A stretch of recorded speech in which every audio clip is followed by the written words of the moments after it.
overnight when just 27 single male asylum seeker illegal migrants were bussed into their military training camp. Behind me are local residents, people from all over the country. Shabana Mahmood has said that this is an effective way of getting rid of those expensive, flashy asylum hotels. But unfortunately, these people are still placed within the community.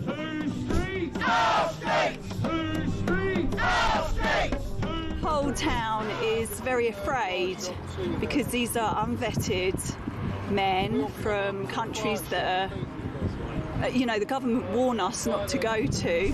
I've got an 18-year-old daughter and she gets the bus opposite camp. Do you feel safe for her? No, so that will have to stop. Right. We'll either have to wait with her or take her to wherever she needs to go. The reason I'm here today is because I live in Crowborough and my family, I've got a wife and children, and just worried about, my wife walking to work and my sons, walking about. Anything can happen, can't it, that nowadays and age, what's going on, what's happening in this country. So I'm just concerned and frightened, There was support from other towns, other communities, because of course Shabana Mahmood has threatened other communities, and she said they're going to open site after site after site. Well, I would hope that if she's going to try and do that, she learns some lessons about the way she's done it in Crowborough, because this is not finished. We are not finished objecting to this plan. Crowborough says no! Crowborough says no! Crowborough says no!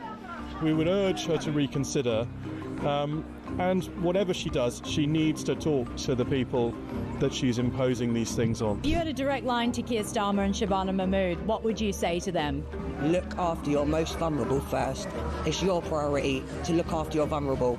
If they're bringing illegal immigrants into a camp in the dead of night, why are they doing that? They're doing that because it's disingenuous, it's dishonest, it's covert, and they're trying to keep the reality away from the local community of what they're actually doing to us. We've now got to the end of the entrance to the camp, we've got cameras, we've got police drones. It's like a cloud that's come over this community. Across the UK, on DAB+, on YouTube, on your mobile, and on your side. This is Talk.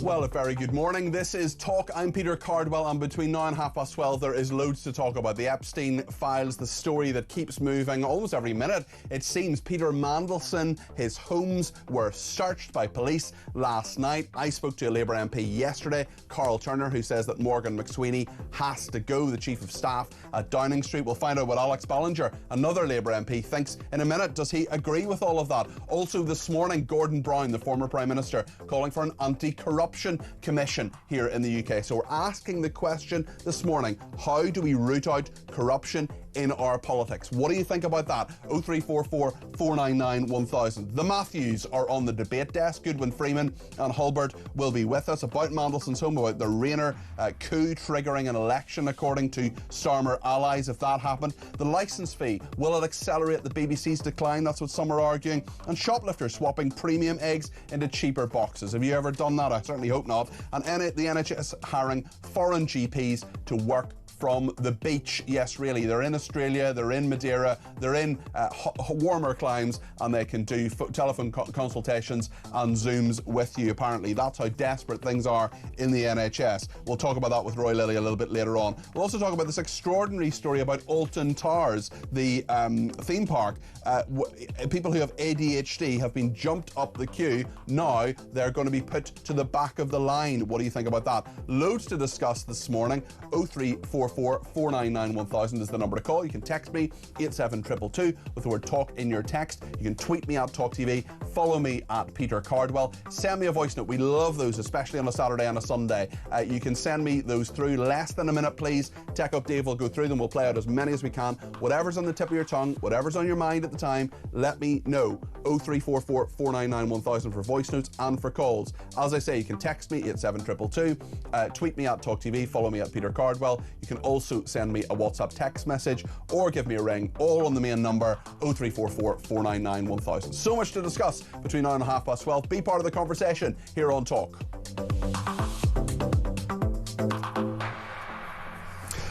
Well, yesterday I spoke to Carl Turner, who is a Labour MP in Hull. I asked him about Morgan McSweeney, the Chief of Staff to Keir Starmer. There's so much around at the moment about Peter Mandelson, about Keir Starmer's judgment, about Morgan McSweeney, this man behind the scenes, the Chief of Staff, Special Advisor to Keir Starmer. When I asked about Morgan McSweeney, this is how the exchange went with Carl Turner. Keir's got a decision to make. I've told him, sack Morgan McSweeney. You've told him that? I've told him, sack When did you tell him that? I've told him a couple of days ago. I told him 8 weeks ago when I was sat in his study in Downing Street. I've told him on numerous times. And what does he say? How does he respond? He doesn't say that he's going to be sacking him. He explains the rationale for the advice he gets, and indeed the fact that he relies on the advice from Morgan McSweeney. There is an over-reliance on crap advice from people who ought not to be in there, in my view. Carl Turner, the Labour MP, speaking to me yesterday. Another Labour MP, Alex Ballinger, is a member of the Foreign Affairs Committee, Labour MP for Hales Owen, who has agreed to speak to me this morning. Alex, good morning. Morning, Peter. Would you agree that Morgan McSweeney, the Chief of Staff at 10 Downing Street, should go? Do you think Carl Turner has a point? I think all of us are angry, and I can see why Carl is angry about the appalling crimes of Jeffrey Epstein and how someone as influential as Peter Mandelson has been so close to him, and it now appears he's been leaking information to him during his time in government. We're all really furious. We're all really angry about how this didn't get seen in the vetting process. Being on the Foreign Affairs Committee, of course, we proposed to interview Peter Mandelson before he was appointed.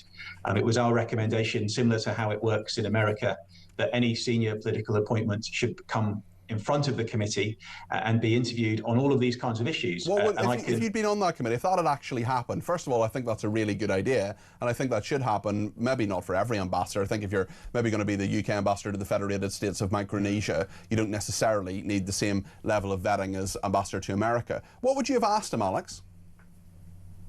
So I think it is a really important thing. And just in terms of that distinction, I think it's important when it's a political appointment. So most ambassadors are appointed. So what would you have asked Peter Mandelson? I think we would have asked him about his relationship with Jeffrey Epstein, because a lot of that was in the public domain. A lot of that could have been found out by the committee. We could have probed those issues that have subsequently come out in the media over the last few weeks. And I think had we have had that opportunity, and of course it's a cross-party committee, so it's not just Labour MPs, there are Conservatives and Liberal Democrats who I'm sure wouldn't hold their punches, are able to get that into the public domain. And I think that would have given the opportunity for the Prime Minister and for others to have seen the scale of that relationship, a lot of the awful stuff that's coming out now, and maybe I think likely would have thought again about appointing him as US ambassador. But surely Peter Mandelson, if Keir Starmer is to be believed, and he lied and lied and lied, and Keir Starmer's furious about it and all the rest of it, surely he would have just lied to you as well. I'm sure he would have done, but the opportunity of having a select committee is that it's in public, it's on the record, it's available for everybody to see. And the whole public can then scrutinise the things he's saying and come back if there are things that are obvious faults. Alex, I have absolutely no doubt that you would have done your job and the other members of the committee would have asked probing questions. And actually, select committees, as we've seen on numerous occasions, for example, we covered one in great depth, the Home Affairs Select Committee, when it came to Maccabi Tel Aviv and the leader of the West Midlands Police Force, Craig Guilford, who then resigned. I mean, that was a committee that made a difference. I know your committee has made a difference on many occasions, and that's all fine, and I mean, I agree with you on that point. But the other point is that the Prime Minister had MI5 and MI6 vetting Peter Mandelson. They raised questions. Peter Mandelson gave answers in which he lied, according to the Prime Minister. I'm sure Peter Mandelson would deny that. Yet, and the Prime Minister, despite knowing that Peter Mandelson had resigned in disgrace twice previously, despite knowing he was a proven liar, he appointed him again to that position. So yes, there are a lot of questions for Peter Mandelson, but surely there are questions for the Prime Minister too. I think you're right, Peter. And as someone that's gone through that process as a former diplomat myself, I know the kind of information the security services would have provided, and I'm sure there would have been detail. Were you develop vetted? Yes, I was. So that process, just for our viewers and listeners who aren't familiar with that process, when I was a special advisor, I wasn't develop vetted, I was security cleared, which is a lower level. But to go through develop vetting, Alex, is a pretty serious thing, isn't it? I mean, they go into everything. They go into things you look up online, they go into your relationship history, they go into your financial history. I mean, it's a long process, isn't it? It is, of course. These are the security services processes, so I don't want to go into too much detail. Sure, of course, but that is widely known, and I'm not asking anything that's not in the public domain. But it's extensive. What I'm saying is it's extensive, and background. It's extensive, and it is rightly intrusive, as it should be for those kind of rules. You've been through that, Alex. So. If that happened, and if that happened effectively from the security services, clearly the Prime Minister has made a mistake here. So I think he has. I think there's been a mistake in number 10.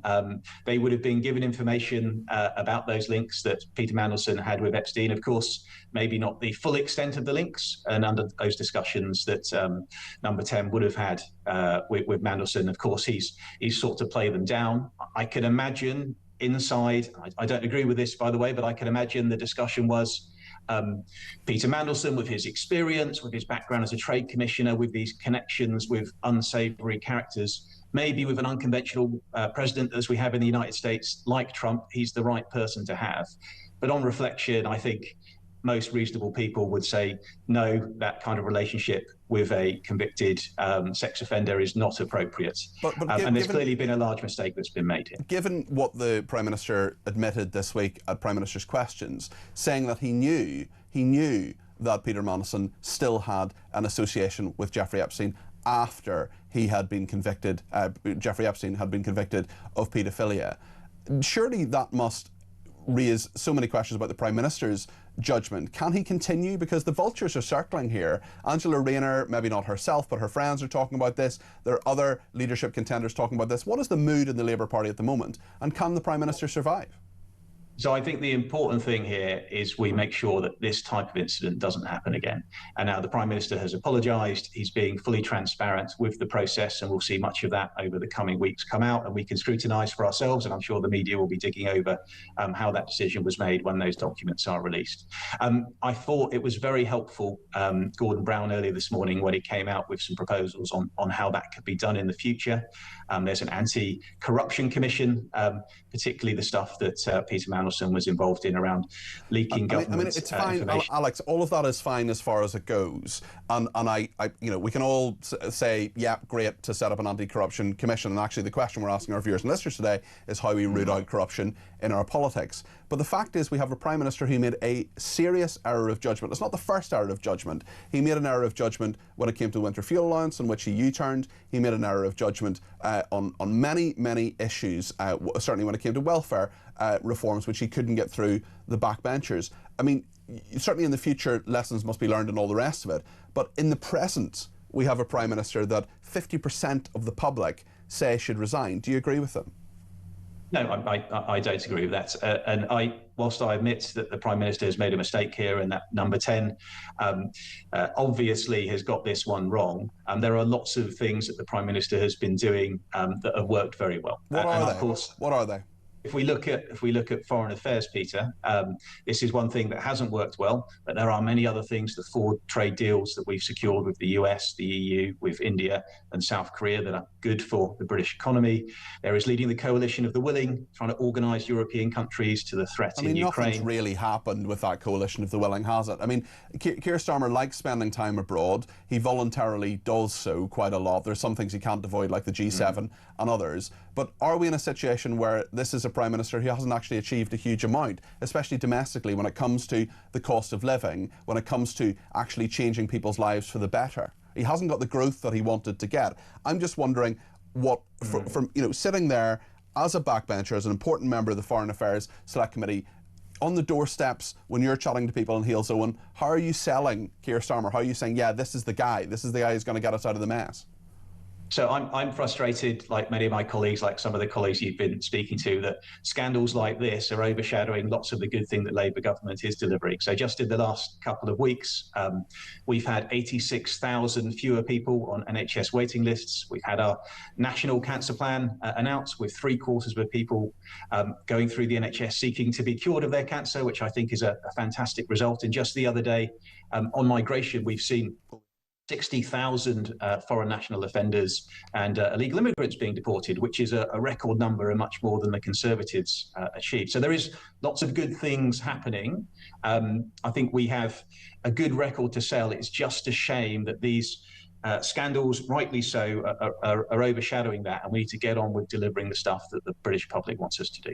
In terms of immigration, certainly there are people being deported. There are lots of people leaving voluntarily as well, Alex, and we're in a situation where the Conservatives and Reform UK say they would withdraw from the European Convention of Human Rights. They say if people arrive on our shores illegally, that they will never be able to get asylum here. That is they haven't enacted it. The Conservatives didn't enact it during 14 years in power, but that is a tougher policy than Labour has at the moment. So I just wonder, is that actually cutting through? You talk about the achievements of the Labour government, but the polls would certainly suggest that people do not agree with your optimistic outlook. So the polls are not great. I'll just address your ECHR point, if I may. Sure. Of course, there's only 2 countries in Europe that are not part of the ECHR, which is Russia and Belarus. And if we were to pull out of that, it would damage a lot of our relationships and security cooperation, including on migration, with all of the other countries in Europe, and make it more difficult for us to deport people from the country. So I think that there are lots of it would make it more. Sorry, I just want to ask you. It would make it more difficult to deport people. Surely we could deport people more easily if we weren't hamstrung by European human rights law on the kind of cases that we see time and again of people. It would make it more difficult for us to send people back to other European countries and cooperate on border security and a whole range of other issues, because we wouldn't be subject to the same framework that they're subject to. We could do deals with them though, couldn't we? We could negotiate that. We could do deals with them. I mean, of course, but that would take a long time. And you know how long these international agreements take. When we have something that's working at the moment, I don't think that's a reasonable solution. But when I do speak to people on the doorstep, Peter, as you asked, yes, the cost of living is a big thing that comes up, rightly so. Life is expensive at the moment. There are good news happening on that too. So, of course, we've had 6 interest rate cuts. Inflation fell at the back end of last year. And in April, we're going to be cutting £150 from people's energy bills, which is a move in the right direction. That's not everybody, though. On average, across so it's not everybody, though. Alex, it's interesting that you mentioned these positive things, and I do want to give you a fair crack of the whip when you talk about them. But the fact is that 95% of people, according to a recent YouGov poll, are following the Mandelson story. Many people in great depth, certainly a lot of our viewers and listeners here are very informed people. What would you say to them about what should happen to Peter Mandelson now and how politics needs to change in this country? Yeah, so I think Mandelson has behaved disgracefully. We should remember the victims of Epstein, these young girls and women who have been abused by rich people and elites across the world, and the fact that Mandelson is connected to that, I find personally disgusting. That the crimes that he appears allegedly to have committed need to be investigated properly by the police, and I am pleased that they're getting stuck into those. And I support Gordon Brown's proposals this morning for an anti-corruption commission and for future appointments to political positions. Although interestingly, on what Gordon Brown said, he's advocated for, he was talking to the BBC this morning, he advocated for a new Ethics and Integrity Commission, but there was one already established in October last year. He says he wants it to be put on a statutory basis, allowing it to take a proactive role in investigating breaches. If it exists already, maybe it should be put on a statutory basis, maybe it shouldn't. Do you honestly think that would have made a difference in this situation? Do you think Peter Mandelson wouldn't have been appointed were that Ethics Commission fully operational? It would have helped, and of course, if he was given a public hearing when parliamentarians could scrutinise him before that appointment, I think that certainly would have brought a lot of these issues to light. And I think it would have been very difficult for any Prime Minister at that point to have appointed him. Would you be happy with Angela Rayner as leader of the Labour Party?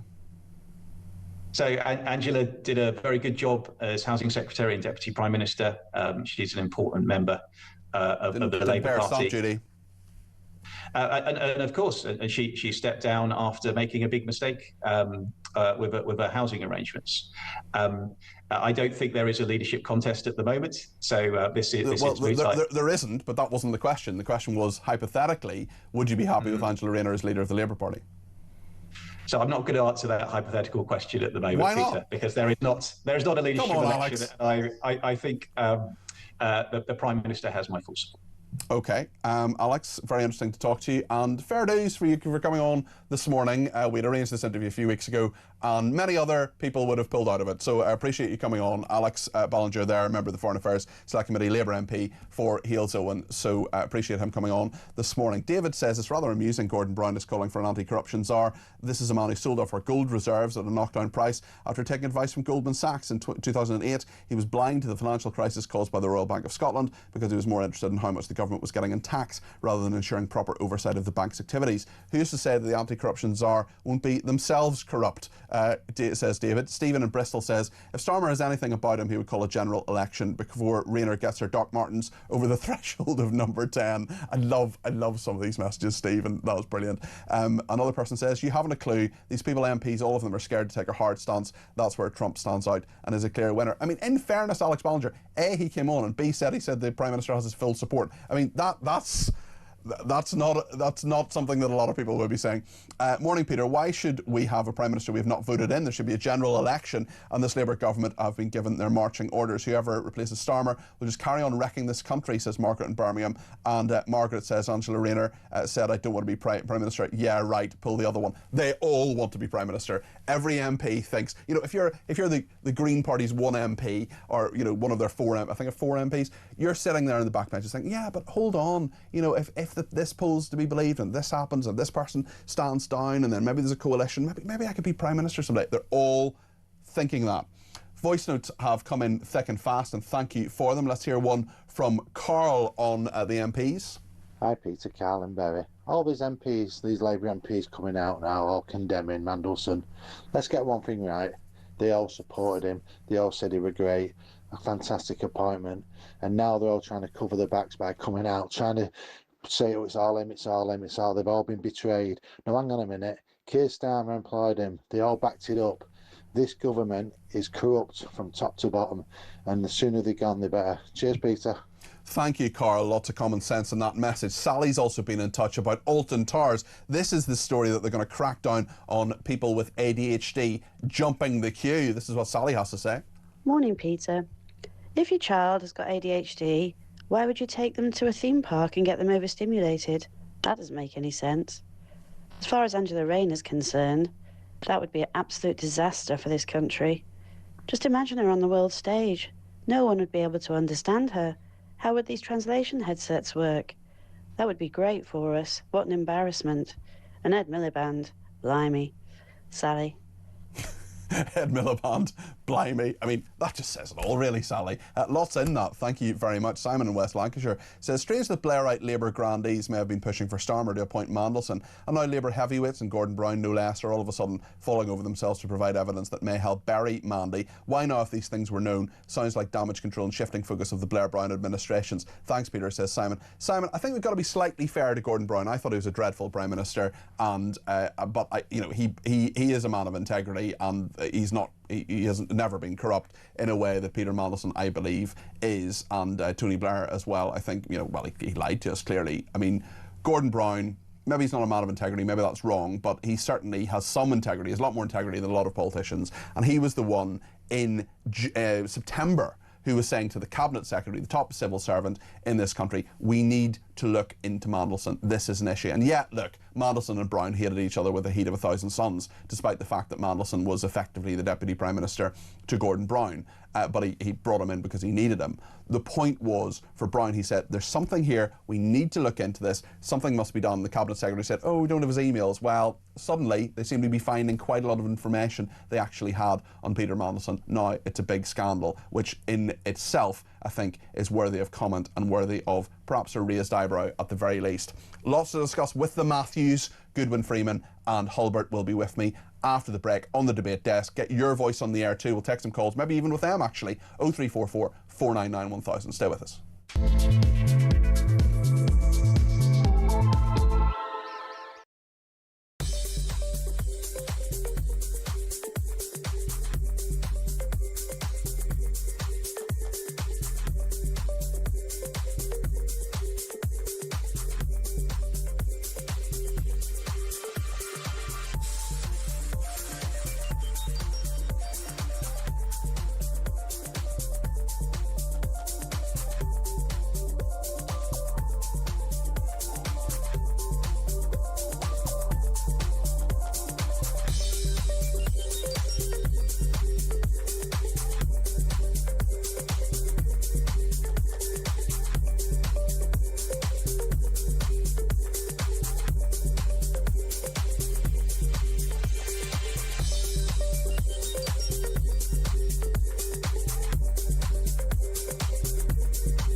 On the point about who will lead, I mean, you need a leader who will appeal to the country, not just someone who appeals to the Labour Party. I completely accept the argument that you can't just have someone who indulges the wishes of the Labour Party. You need someone who's going to appeal to the country. For me, I think the only person who comes near that is Shabana Mahmood.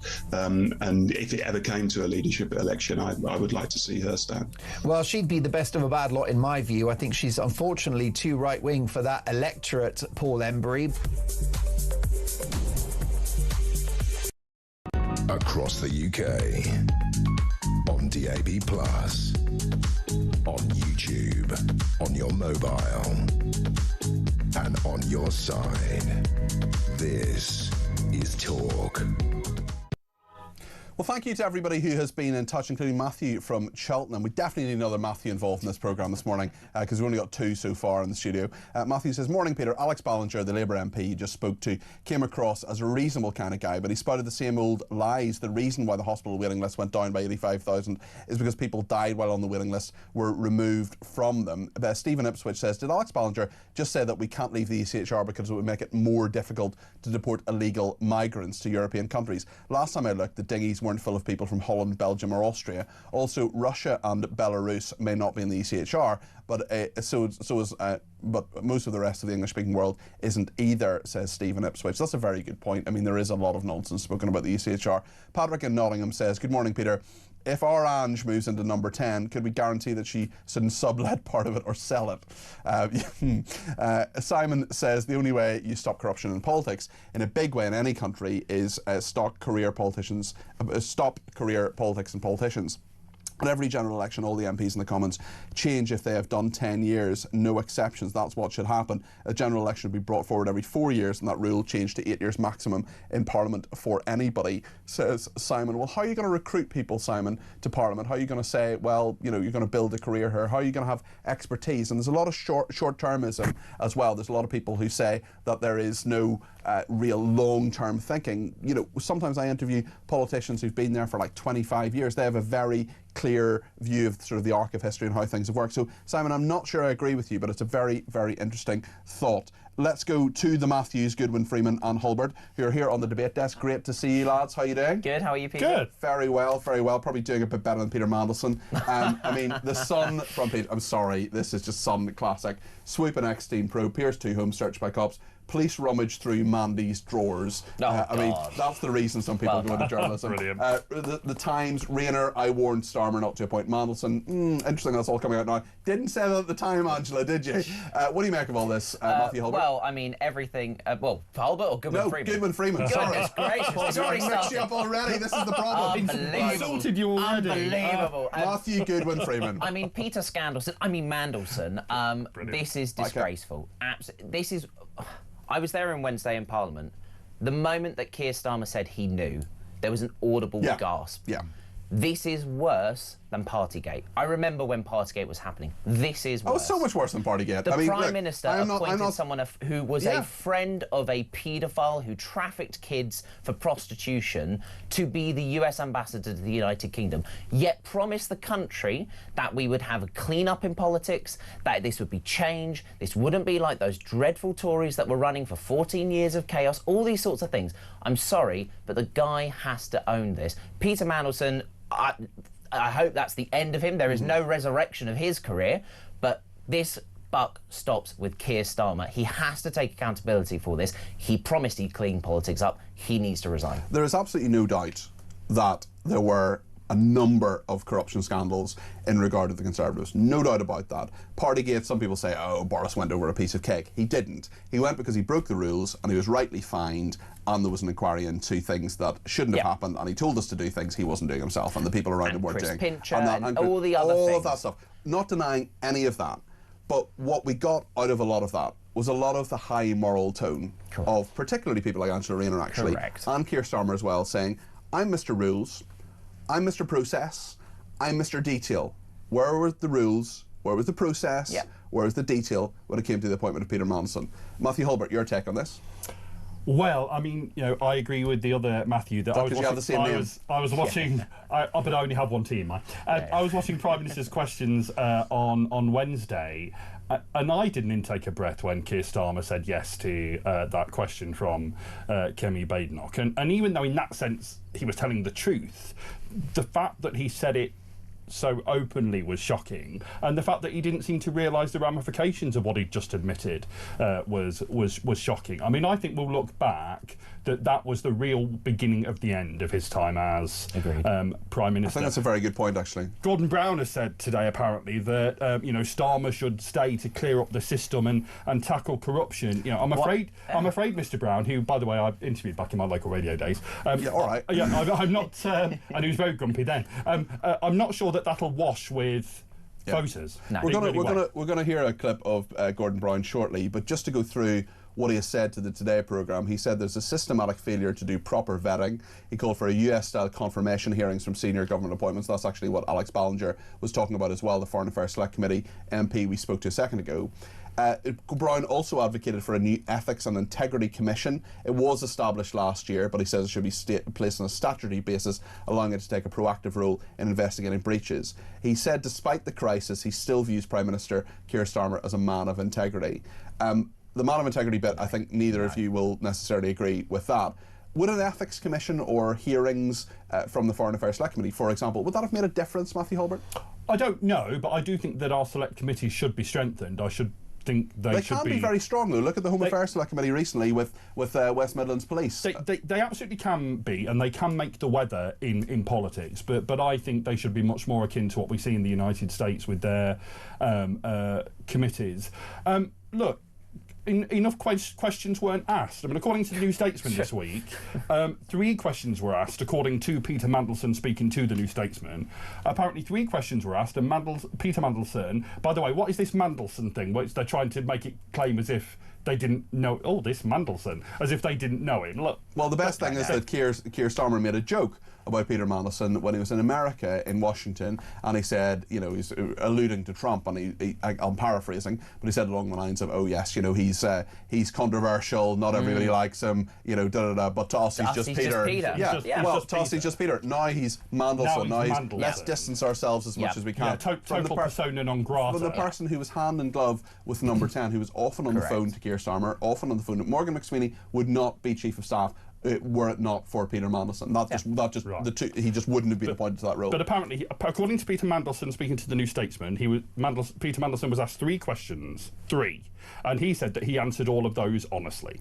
So, there's a he said thing going on. But I was thinking yesterday, sometimes, right, and you'll know this in politics, and you, Matthew, you can answer something honestly without giving all the details that might make it not quite what you portrayed it to be. Yes. And also, it's like the person who says, "Were you drunk on champagne last night?" And you say, "I was not drunk on champagne last night," but you're drunk on beer. Everything else. Yeah, exactly. Yeah. The thing is, at the end of the day, it's not good enough, right? Labour promised that they would be cleaner, it would be better, it would be change. It's not good enough. It's sounding like if you lie, suddenly the vetting for this entire country can go out the window. I'm sorry, it's not good enough. Peter Mandelson has gone. I hope that's the end of his political career. He shouldn't come back for a 4th awakening, I think it would be. I think that's unlikely now. And Keir Starmer, I don't know what phase we're in of this relaunch, whether in phase 3, 4, or frankly, it's over. Which mission? Which mission is it? Well, those went out the window. Maybe he hasn't got a mission and we're all just a bit phased. We need accountability. Enough is enough. The public are so fed up. Mike says, I really believe that Jess Phillips, if she really does care about women and children as much as she claims, should be leading the charge in resigning from ministerial office with no confidence in Starmer's awful decision to appoint Mandelson, says Mike. Joanna in Salisbury, morning. Joanna says, this lot are tightly connected. Corruption is embedded through generations, in Joanna's opinion. Peter Mandelson would likely have influenced Tony Blair in 1998 to give Lord Ali a peerage as a key architect of New Labour and a close advisor to Blair. Lord Ali was deeply embedded in the same circle. There's no suggestion, by the way, that Lord Ali isn't in any way corrupt. I just want to be absolutely clear about that. Joanna continues, Lord Ali, a close friend of Starmer with gifts of suits, glasses and an apartment and his house in Soho were at Starmer's disposal. Rob in Burnley says, how is Keir Starmer considered a poor decision maker but a good man? Visiting Southport, then going to a party, jail for social media post, constant gaslighting of the population, screwing farmers, screwing Chagosians, calling large portions of his own population far right, his reluctance to take anti-Semitism seriously, prosecuting veterans while upping the age of service to 65, trying to shut down a national grooming inquiry, his undoing what was left of Brexit against 17 million people's wishes, the cancelling of local elections. I'm convinced we'll find out he knew about Mandelson too. All of it, says Rob in Burnley. Well, really interesting point there. And Jason, looking to the future of the Labour Party, says the stark choice of Rayner, Lammy or Miliband shows just how poor the calibre of Labour candidates to replace Sir Keith is. The large majority of the Labour MPs are totally unfit for office. What does Labour do next? We'll talk about that and a number of other issues after the break.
Across the UK, on DAB+, on YouTube, on your mobile, and on your side.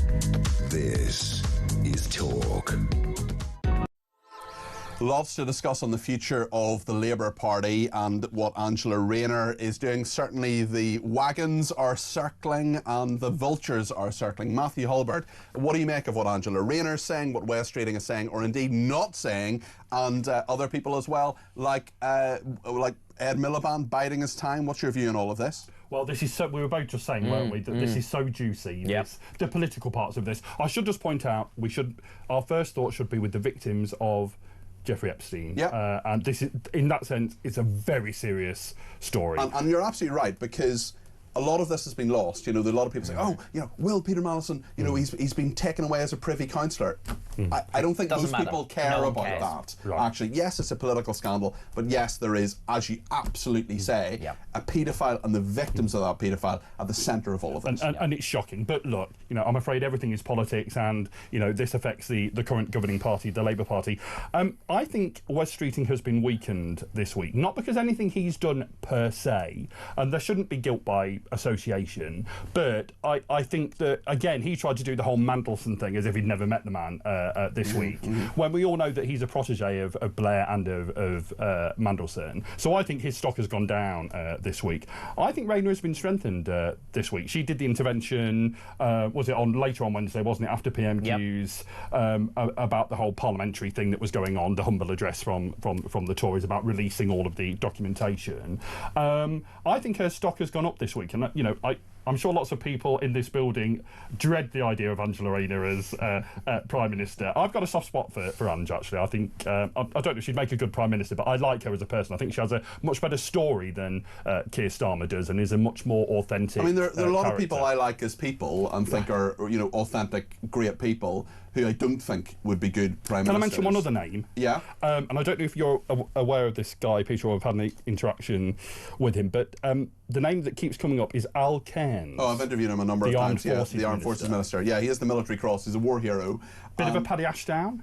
Maybe, yeah. I mean, it's interesting that a lot of people might see him as a stalking horse. I'm not sure he has the depth within the Labour Party, but at the same time, if you want someone who absolutely has integrity, who is basically unblemished by everything that's gone on recently, although a lot of people will say that he has been a defence minister who has stood over what has happened with the prosecution of soldiers, which I think could be an issue for him, although I don't think, I mean, it's a very big issue for me, it's a very big issue for our viewers and listeners. It's not a big issue for Labour members, sadly. It should be, but it isn't. But I think that's an interesting point. He is a very, very interesting character. So this, story about Rayner coup will trigger an election is purely spin by Starmer aides to try and scare off any Labour MP. I mean, it won't trigger an election. It won't. The only way we get a general election is the Prime Minister decides, I'm calling a snap election, or there's a vote of no confidence in the House of Parliament. That's it. So changing the Prime Minister does not automatically cause a general election. We Conservatives know that. We did it quite a lot at the last term.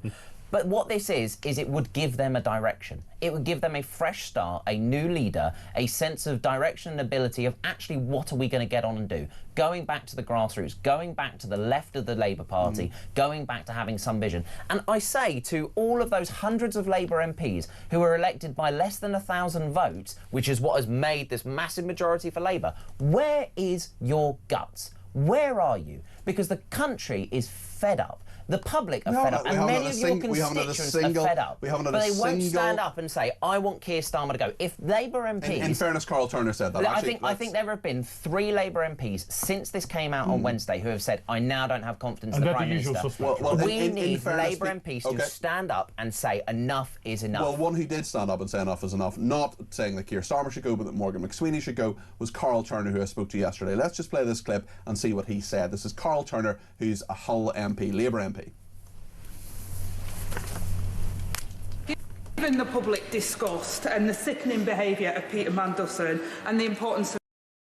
No, we're going to hear from... Sorry about that, that was the wrong clip. We're going to hear from Carl Turner, who I spoke to yesterday on the programme. He is Labour MP for Hull East. And it's interesting, I've interviewed him a few times over the last couple of weeks, and actually he's been very critical of a person he calls his friend, Keir Starmer. So this is Carl Turner. Keir's got a decision to make. I've told him, sack Morgan McSweeney. You've told him that? I've told him, sack When did you tell him that? I've told him a couple of days ago. I told him 8 weeks ago when I was sat in his study in Downing Street. I've told him on numerous times. And what does he say? How does he respond? He doesn't say that he's going to be sacking him. He explains the rationale for the advice he gets, and indeed the fact that he relies on the advice from Morgan McSweeney. There is an over-reliance on crap advice from people who ought not to be in there, in my view. Matthew? Not good enough. It's not good enough. We need 80 Labour MPs to stand up and say, enough is enough, I don't have confidence in Keir Starmer. They need to think about this country, put their party second and put this country first. It's not good enough. This is not acceptable. They promised they'd be cleaner, they promised they'd be better. They have been anything but. We need change.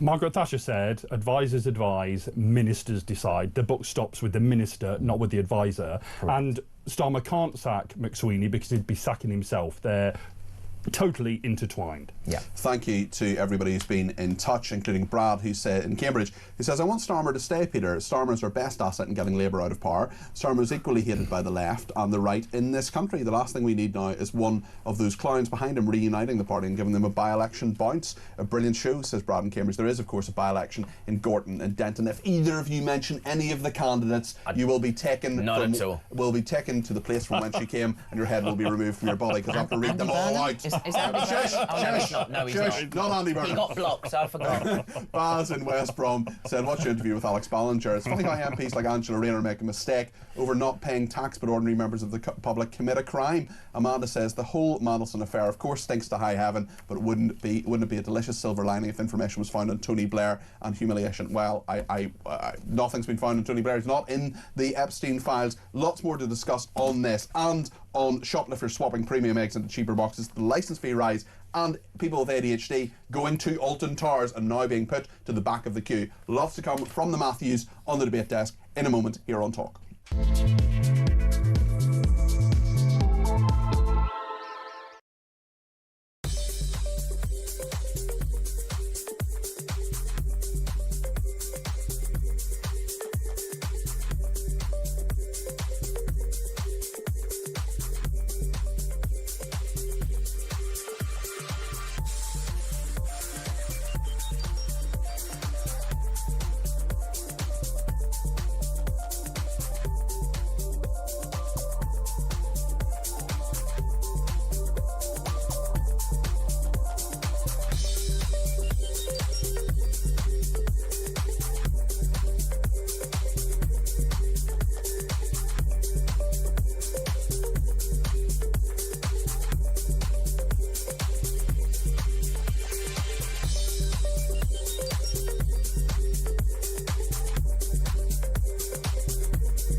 Welcome to Down the Local, the show that goes from pub to pub across the country, speaking to the punters about the subjects driving us all nuts at the moment.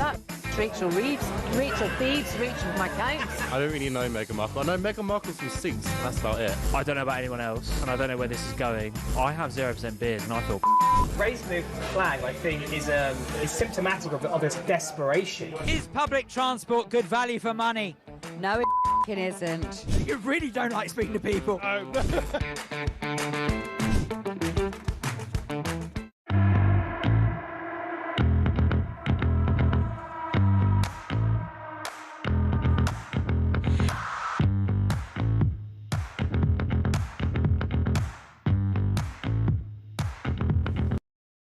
Across the UK, on DAB+, on YouTube, on your mobile, and on your side.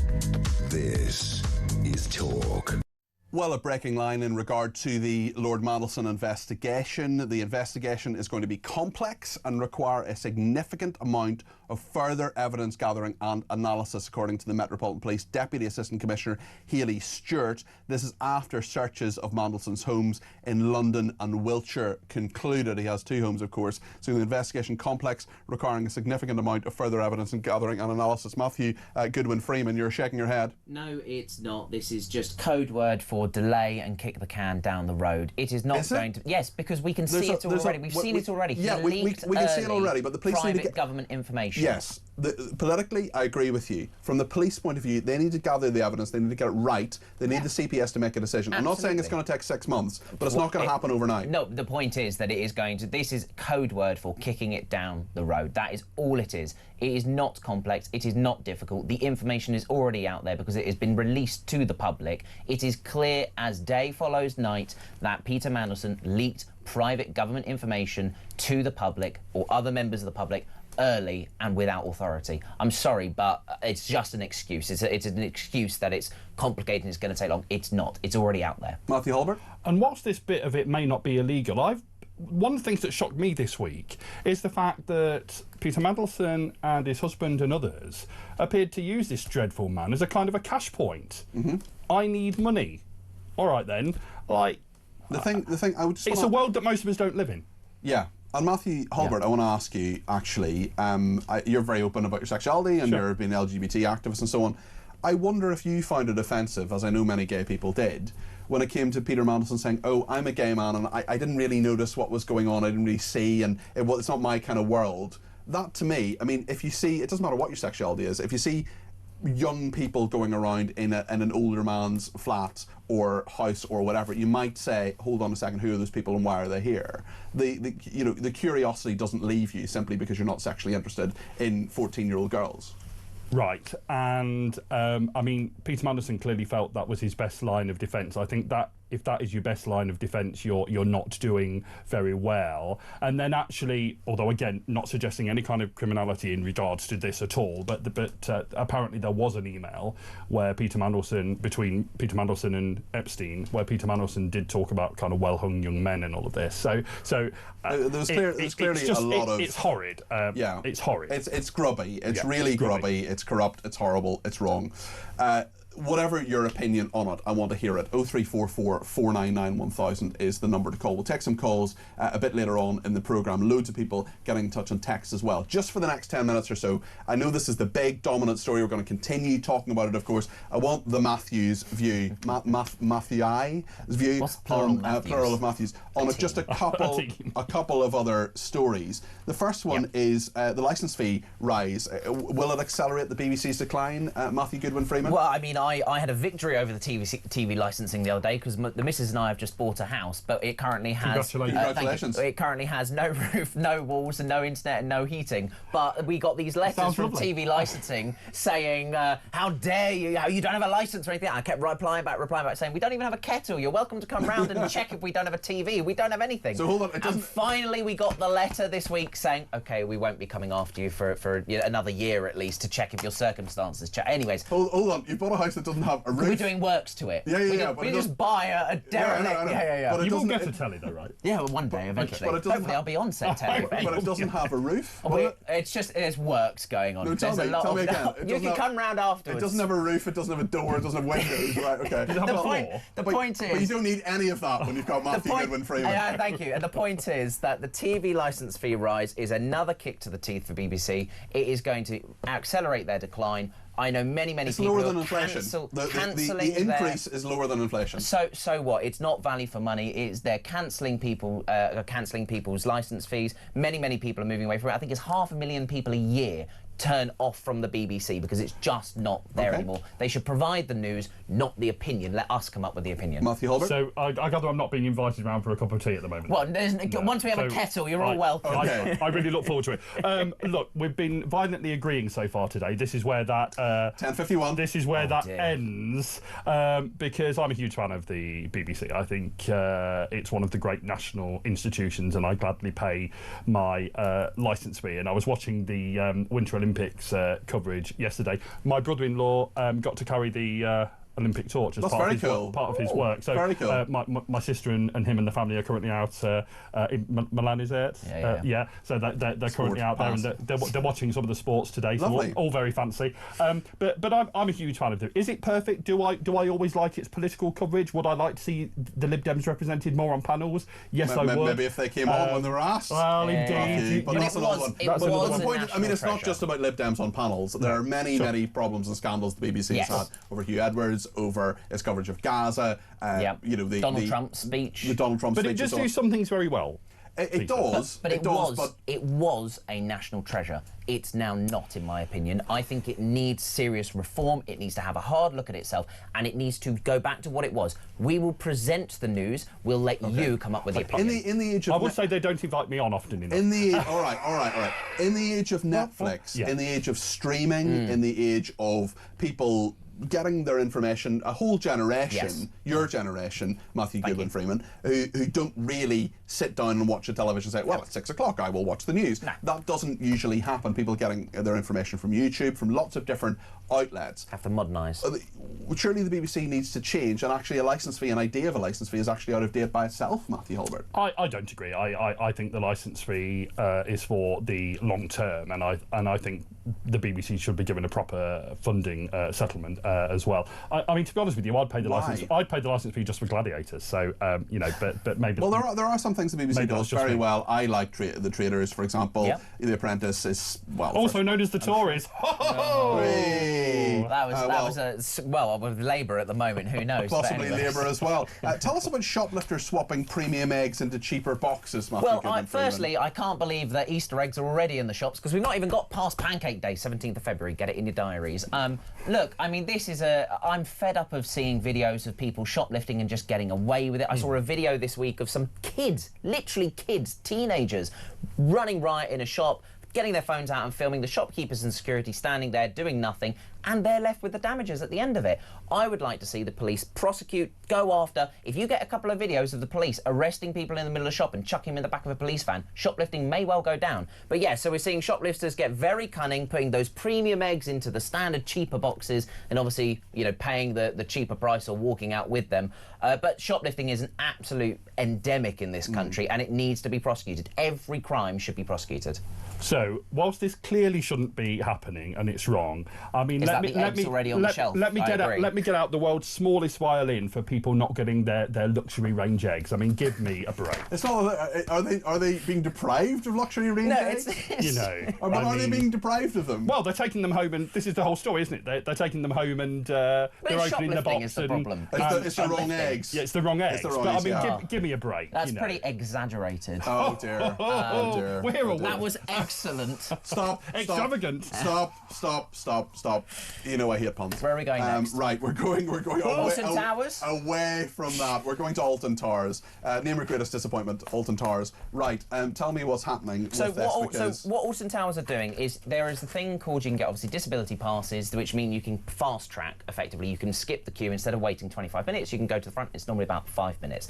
Alton Towers for many years has been allowing people who identify with ADHD to have those passes. A lot of these mental disabilities. I mean, you can't have like ADHD. Yeah, absolutely. It's a thing. But what they are saying is Now we're not going to allow that. We're going to focus on physical disabilities, those who have difficulty standing for a long time, those who have disabilities that mean they need the toilet quicker, so therefore they wouldn't be able to wait longer.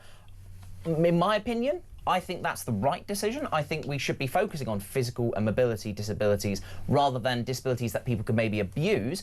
And if people are so vexed about this, they can always go buy a fast track. Okay. They can go buy a fast track pass from the centre and therefore get to use the fast track anyway. So, look, it's one of those where it's controversial, but actually I think the majority are in favour. But people do have these conditions. I mean... I'm not denying they don't. Does but it doesn't does get that mean them... they should skip the queue at Alton Towers? Yeah. Well, it depends on how badly it affects them. But, I mean, do I accept that some people then abuse the system? And I'm afraid people abuse every system. But that doesn't mean you should stop trying to help those who are genuine, right? Yeah, no, but my point is, do people who have ADHD need more than someone who has difficulty standing or urgent needs to go to the toilet to jump the queue? Could they not buy a fast track pass? Could they not wait in the queue like everybody else? Otherwise, I agree. You open the door to abuse. Everyone can start saying it because some conditions you can show with a pass or you physically can see them. A lot of the invisible disabilities are far more difficult and therefore open to abuse. It's a balancing act. But at the end of the day, they've said... serious. I'm not saying they're not. But what I'm saying is that I think it is right to prioritise those who have physical disabilities and urgent disabilities over those where it could be abused. Final word from Matthew Hulbert. Well, I mean, I think, look, if they're having to do this because they've got proof of large numbers of people trying to book the system, then I guess OK. But I feel sorry for those people, and you know, and some people with hidden disabilities have very serious hidden disabilities. I think it'll be a great shame if they don't get the help they need. Well, they should get the help they need, but they could buy a fast track pass. OK. OK, thank you both very much to the Matthews. Thank you to Jason in the Lake District, who says the BBC is analogue in a digital world, and Matthew Goodwin Freeman and his wife appear to have bought walls. Listen, once the renovations are done, once the building work's done, you're more than welcome to come round, Jason. Leslie says all those repeats on the BBC next week. I paid to watch those programmes years ago. Why should I pay again? Says Leslie. Sarah in Morden in South West London says, can anyone genuinely name a single good thing this government has done that improved this country for everyone, not just a select few, something that was their idea and not a U-turn of a previous horrendous decision? We know all the spiel they recite when they question deportations, NHS waiting lists, etc., but everyone knows it's all rubbish. It's been one scandal after another since week one. They're either lying, corrupt, breaking laws, dodging tax, or pushing ideological agendas. It's a shameful standard. So low now they're scraping the barrel. We deserve better, says Sarah. Well, do you agree with Sarah? You can text me on 87222 with the word talk in your text. You can ring me. We'll take some calls in the next hour. 0344 499 1000. Kelvin in Macclesfield says, morning Peter, morning Kelvin. If Starmer needs advice from other clowns, he can't make any decisions on his own. It shows he's not fit to run this country. We need a general election. Well, I do think that politicians do need advisors. If only someone would write a great book about what those advisors actually do, what they're up to, what those people like Morgan McSweeney do, and tell them all about their secret life. Is that a plug? Barry says, no, it's not. No, don't report me to Ofcom. Barry says, good morning, Peter. Why is the hard-working taxpayer still paying for Angela Rayner to have bodyguards? Does she still have bodyguards? I'm not sure she does. Listen, lots to discuss in the next hour. We're also going to talk about the NHS and the fact that there are doctors who are working from abroad, foreign GPs working from the beach, diagnosing you and taking part in Zooms and telephone consultations. Roy Lilly is coming up. We're also talking about how we root out corruption in our politics. Do you agree with Gordon Brown that this Ethics Commission should happen? Tell us your thoughts on all of this. 0344 499 1000.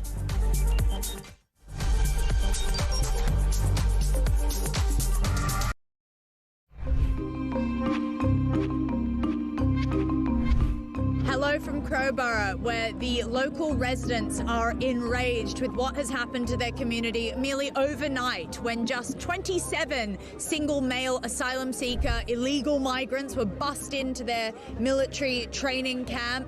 Behind me are local residents, people from all over the country. Shabana Mahmood has said that this is an effective way of getting rid of those expensive, flashy asylum hotels. But unfortunately, these people are still placed within the community.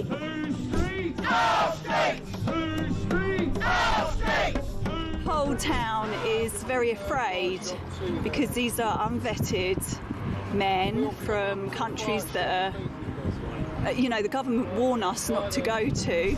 I've got an 18-year-old daughter and she gets the bus opposite camp. Do you feel safe for her? No, so that will have to stop. Right. We'll either have to wait with her or take her to wherever she needs to go.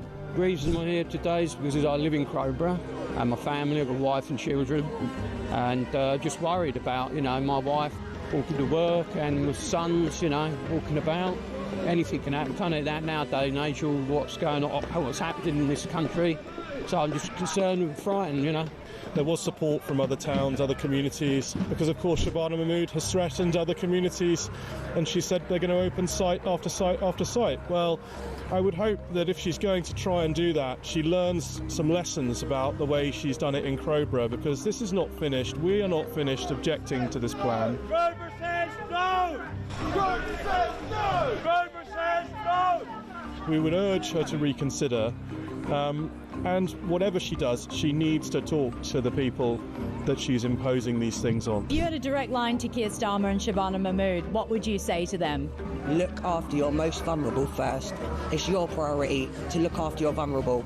If they're bringing illegal immigrants into a camp in the dead of night, why are they doing that? They're doing that because it's disingenuous, it's dishonest, it's covert, and they're trying to keep the reality away from the local community of what they're actually doing to us. We've now got to the across the UK, on DAB+, on YouTube, on your mobile, and on your side.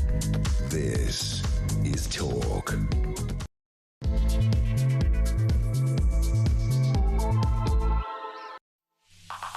Well, a very good morning. I'm Peter Cardwell. This is Talk. Thank you so much for your company. I'm going to be here between now and 12:30, and indeed tomorrow between 10 and 1 with some top political guests, including Alex Burkhart from the Conservative Party. Lots to discuss today, though, including Gordon Brown saying he deeply regrets appointing Peter Mandelson to the Cabinet. He's also called for an anti-corruption commission.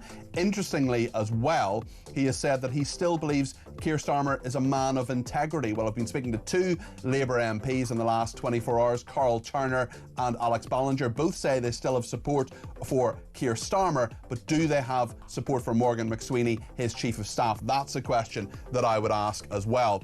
The NHS is hiring foreign GPs to work from the beach, and Alton Towers is saying that it doesn't want people with ADHD to be able to skip the queue. We'll talk about that. What do you think about all of those issues? 0344 499 1000 is the number to call. You can text me 87222 with the word talk in your text. You can tweet me at talkTV, follow me at Peter Cardwell, send me a voice note, less than a minute please, to that main number. You can send me a WhatsApp text message to the main number, or give me a ring on the main number as well. 0344 499 1000. The Metropolitan Police has been talking this morning as well. We'll tell you what they've been saying about Mandelson's, about those searches they've done and about the investigation. This is a huge, big political story that could, in theory, bring down the Prime Minister, and I want your views on that. 0344 499 1000. Stay with us here on Talk.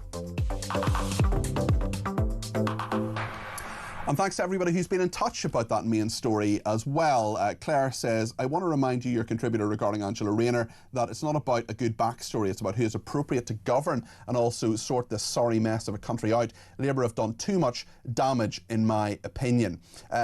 People saying they want Keir Starmer to stay, for example. Yvonne saying, Rayner or Miliband for Prime Minister, yikes, how far have we fallen? The only upside is they will finish the Labour Party once and for all. And we know that the investigation into Lord Mandelson, the latest on that, is that the Metropolitan Police, the Deputy Assistant Commissioner Hayley Stewart, says it will be complex and require a significant amount of further evidence gathering and analysis. She said that after searches of Peter Mandelson's homes in London and Wiltshire. Gordon Brown's been speaking to Radio 4, BBC Radio 4 this morning, said there was a systematic failure to do proper vetting, calling for US-style confirmation hearings for senior government appointments. He also advocated a new Ethics and Integrity Commission. I just want to play you yesterday what happened on I just want to play yesterday what happened when I interviewed Carl Turner. This is a Labour MP who spoke to me on my programme yesterday between 10 and 1 on Friday. I'm doing it again this Friday, actually, about not just Keir Starmer, but actually his Chief of Staff, Morgan McSweeney. Keir's got a decision to make. I've told him, sack Morgan McSweeney. You've told him that? Sack. I've told him, sack When did you tell him that? I've told him a couple of days ago. I told him 8 weeks ago when I was sat in his study in Downing Street. I've told him on numerous times. And what does he say? How does he respond? He doesn't say that he's going to be sacking him. He explains the rationale for the advice he gets, and indeed the fact that he relies on the advice from Morgan McSweeney. There is an over-reliance on crap advice from people who ought not to be in there, in my view.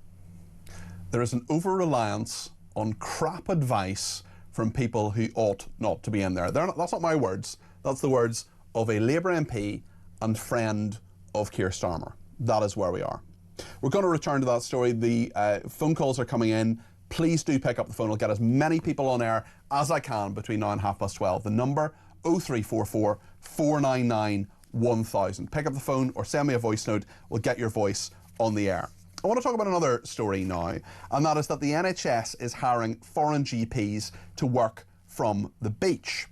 This is treating patients virtually from abroad. Patients in Britain are being treated by doctors based in countries including Australia, India and Malaysia as part of the NHS's 10-year plan to free up GPs. Health bosses want to recruit overseas GPs to support surgeries in Britain to increase productivity. It means patients will be treated by their doctor over a computer screen or on the phone, while British doctors are able to leave the country and continue working for the NHS anywhere in the world. Critics say it's like offshoring people's health to call centres abroad, and GPs should not be thousands of miles away. There was an NHS pilot on this with an outfit called Asterix Health, which advertises itself to doctors worldwide, promising NHS jobs without having to relocate. It also offers tutors to help recruits pass the required English language tests. The scheme says most of its doctors are ex-UK GPs, claiming this means it's helping to retain UK-trained doctors who will have otherwise left the workforce entirely. Let's get the view of Roy Lilly on this, the former NHS Trust chairman. Roy, what do you make of this idea? Good morning, Peter. Well, you know, buried in this sort of 80-odd pages of the NHS 10-year plan is a sentence, and I'll read it to you. And it actually says, "We will explore opportunities to deploy UK-registered professionals working in other countries to provide remote services to NHS patients. This will give the NHS an opportunity to tap into global talent and deliver 24/7 access." So, I mean, it's part of the government's plan. And I suppose, you know, if you think about it, there will be a whole group of people, a big chunk of the population, that will say, look, I want to speak to a doctor. When I need to speak to a doctor, I don't care where they are. And does it matter if they're on Bondi Beach or working in Brighton? It doesn't really matter, providing they're appropriately qualified.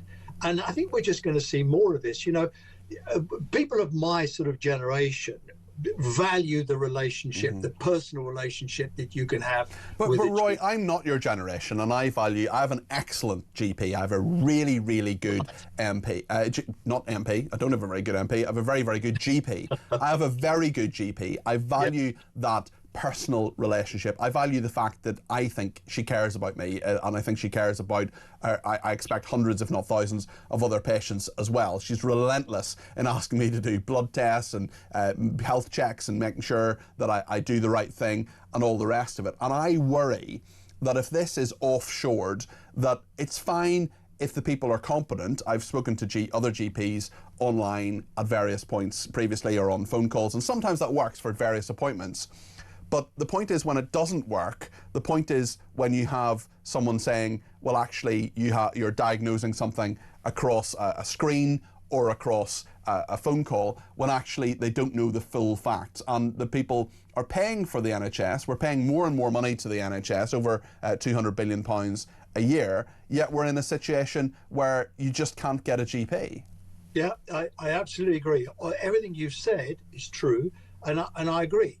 But there will be a whole group of young people coming through now who've never had a bank manager, booked their holidays online, and will never have actually sat in front of a GP, and they're content to do it online. There is a kind of a whole new group of the population with different expectations. And I agree with you. And you talk to doctors, and a lot of them are very nervous about it. But there are a whole group of stuff that's wrong. I mean, you and I have had this conversation before. I had cancer last year, and I was really very well looked after on a very personal basis. How are things now, Roy? Pardon? How are things now? Oh, I'm fine. Good. Thanks to the NHS, I'm touch wood, I'm clear.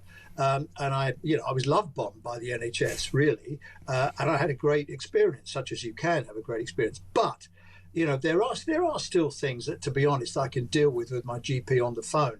Now, this is the direction of travel. It's in the 10-year plan that I've just quoted from. This will happen more and more. And you are right to point to the fact that there is a big difference between, and if you talk to a GP, they say, I watch how people walk into my surgery.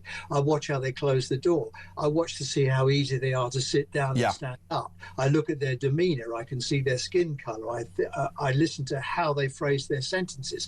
All of this is part of the diagnostic process. That will be lost because we have too much demand and not enough capacity. Yeah, and that is a very, very good point. I just wonder from the doctor's perspective, I mean, what incentive is there to turn up at a GP surgery? What incentive is there now when, if you could do the whole thing from home or from the beach or from Australia or the moon, why would you, what would incentivize people to actually go into GP surgeries? We know loads of them are part-time, for example, and do other things and do other projects and do other things that they're paid much more money for.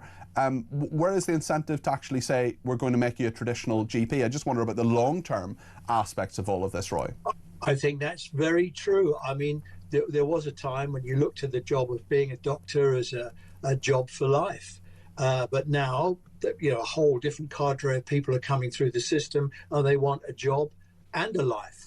And so we're seeing a lot more part-time GPs, mainly female GPs. There are more female GPs than there are male GPs now. A lot of them work part-time to fit in with family commitments, which, is understandable. And we're seeing a whole different approach to being a doctor. The vocational aspect of it that kept doctors working in surgeries that ran to 8 o'clock at night, 9 o'clock at night. Sometimes they didn't go home until the waiting room was empty. All of those days have gone now, and we just have to get used to it. Why have they gone, do you think? What is it that made it go? I think it's a different attitude to life. I think it's the way doctors are trained. I think it's the university experience. And I think it's just the acceptance that I'm just not going to go to work at 7 o'clock in the morning and not get home until 9 or 10 o'clock at night, which is what the older GPs will tell you they did. They say, I will do my job and be the best GP I can, but I want decent conditions, which is at the heart of the conflict that there is now, that West Streeting is trying to deal with the we used to call them junior doctors, the resident doctors. A lot of it is about the money, for sure, but a lot of it is about the conditions under which they work in hospitals, which I have to say, they have a very good point. I mean, they don't have access to decent food. They don't have proper restrooms. There's all kinds of problems with parking, all the peripheral stuff that makes a job aggravating to do. So I just think we've got a whole new generation of people coming through who won't be bullied, they won't be shoved around, and they do want to have a decent job with decent conditions. Thank you, Roy. Roy Lilly there, former NHS Trust Chairman. Wish you well with your health as well. Roy, let's hope you stay cancer-free forever. Penny has been in touch and says, regarding offshore medicine, almost lost for words. Can this country get sillier and sillier? I guess it can. Sharon in Staffordshire says, no, I don't want my GP to be treating me from overseas. I want my GP to be here in the UK. How do I know that I am not talking to someone that is a fraud? A lot of fraudulent activity goes on in many foreign countries, as I'm sorry to say, says Sharon. Lots of people getting in touch about Mandelson as well. Just one on Alton Towers as well. We're going to talk about this with Ross Clark in a few minutes' time. With regard to Alton Towers, I wonder whether a raffle ticket system could be introduced. If they find it difficult to wait for long periods, they could take a ticket and come back when they're closer to the front of the queue. Yes, I've often been in those situations where you take the thing, you can sit down for a minute and then they call your number. It makes a lot of sense, including actually at the GPs. Went for a blood test once and they said, you're number 17, right, up you come, and we'll take your blood. Trevor in Harrow says, with the statement released by the Metropolitan Police today regarding Lord Mandelson, All I can see is that the lawyers will be having another big payday. Does it ever end? Leslie says, I don't know about you, but over the last few days I'm getting sick of hearing the word regret. Let's hear what Matthew in Warrington thinks of that. First call of the day. Sorry, it's been a little later than planned. Matthew, very good to talk to you. You've given me a ring on 0344 499 1000. What would you like to say? Good morning to you. Yeah, that Labour MP, Alex, who was on earlier, I take my hat off that he's come on and he's had the nous to stand up and say what he's got to say, but the waiting list at NHS ain't going down. They're juggling the numbers to make it look like they're not going down. The economy's not going. If you think the economy's going by 0.1%, yeah, it's like do you think Labour has made any progress? No. I think in the House of Parliament, all them Labour MPs have got a bucket and sand in their offices, and when they come in on a Monday morning, they just stick their head in it till they go back to the constituency. Because they're saying he's knocking on the doors and talking to his voters. No, he's not, because you only have to listen to this show, and everyone is saying the same thing. Have you actually heard anyone apart from a Labour lefty say anything about good that this Labour Party's done? They haven't done anything for this country. They're full of sleaze. They brought Dick Dastardly in, and he sold the secrets to the American paedophile, and he won't even resign over it. He's a disgrace. The MP. Well, it wasn't Keir Starmer who gave the secrets to the American paedophile. Dick Dastardly is Mandelson. So yeah, you're right. He didn't resign. What should happen to him, do you think? I mean, we've got this police investigation, the Metropolitan Police saying it's complex. It's going to require a significant amount of further evidence gathering and analysis. It's not complex. You've got the emails there. He said it quite openly. Starmer knew when that gas went out on Wednesday at PMQs going, yes, I did. Yeah. It was biblical. Do you know what, Matthew? I'm going to slightly disagree with you, hopefully in a nice way. I want the police to do their job properly. If it takes them a couple of weeks, that's fine. It takes them a couple of months, then I'm in your camp. Then I'm like, hurry up now, hold on a second. There'll be a lot of there'll be a lot of stuff behind the scenes, won't there? There'll be a lot of government documents, lots of other things they need to gather, because I want them to nail him. I want him to go to prison. Oh yeah. He's broken the law, but the Prime Minister knew he was a sleazeball. The Prime Minister knew that he had a relationship with Epstein. Right, so he knew that this guy, there was skeletons in the closet, and he's an educated man. He's a barrister of law. He knows that was going to come out and bite him on the backside, and he just, for whatever reason, even people with a close circuit of advisors, his friends, and MPs would say, "Don't bring him back." He still did it because he's such a narcissist that he thinks he's above everyone else, and he thinks he's better than everyone else. And that Sweeney, he should have done when he had the first scandal with him. And he's still standing by him. It's shocking. You make a lot of really, really good points, and thank you for them. That's Matthew in Warrington there. Leslie says, we have to realise the next 3 years are going to be horrendous. None of the contenders for Keir Starmer's job are competent to run a bath, let alone the country. Typical Labour guest Alex ducking and diving question, says Lorraine, failing to answer the question on McSweeney and basically allowed to give a party political broadcast. Was he? I think I challenged him in quite a few things, Lorraine. Mark in Norfolk says, why at times like this do politicians always want more committees, more quangos? The electorate would rather hopeless people were sacked, and that, as in the real world, people actually did their job, says Mark. Wouldn't that be nice? Stay with us here on Talk.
welcome to Down the Local, the show that goes from pub to pub across the country, speaking to the punters about the subjects driving us all nuts at the moment. That's Rachel Reeves, Rachel Thieves, Rachel McCounts. I don't really know Meghan Markle. I know Meghan Markle's from Sinks, and that's about it. I don't know about anyone else, and I don't know where this is going. I have 0% beers, and I feel Raising the flag, I think, is symptomatic of this desperation. Is public transport good value for money?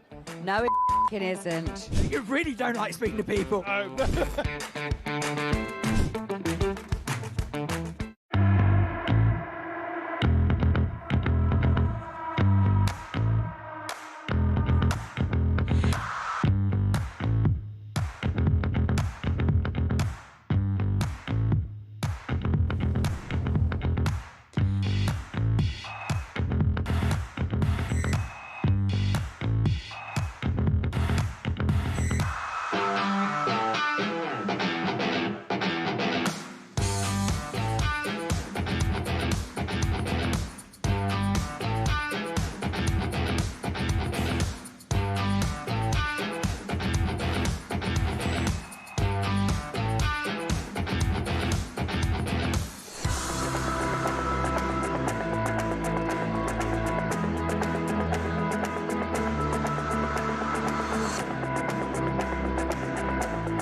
Across the UK, on DAB+, on YouTube, on your mobile, and on your side.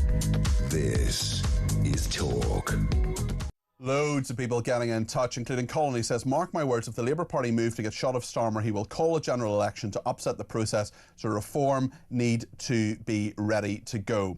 Leslie says, sorry, Ballinger is as deluded as Starmer. Alex Ballinger, the MP I was speaking to earlier. What a load of spin and waffle. Unbelievable, says Leslie. Margaret in Birmingham says the MP comes out with the same waffle whenever interviewed. They say they're programmed by Starmer by what to say. Forgot to mention breakfast clubs. Have you heard from Tony Blair, says Margaret in Birmingham. Good morning, Peter, says Vaughan. Rayner and Miliband for PM. Yikes, how far have we fallen? The only upside is they will finish the Labour Party once and for all, says Vaughan in Somerset.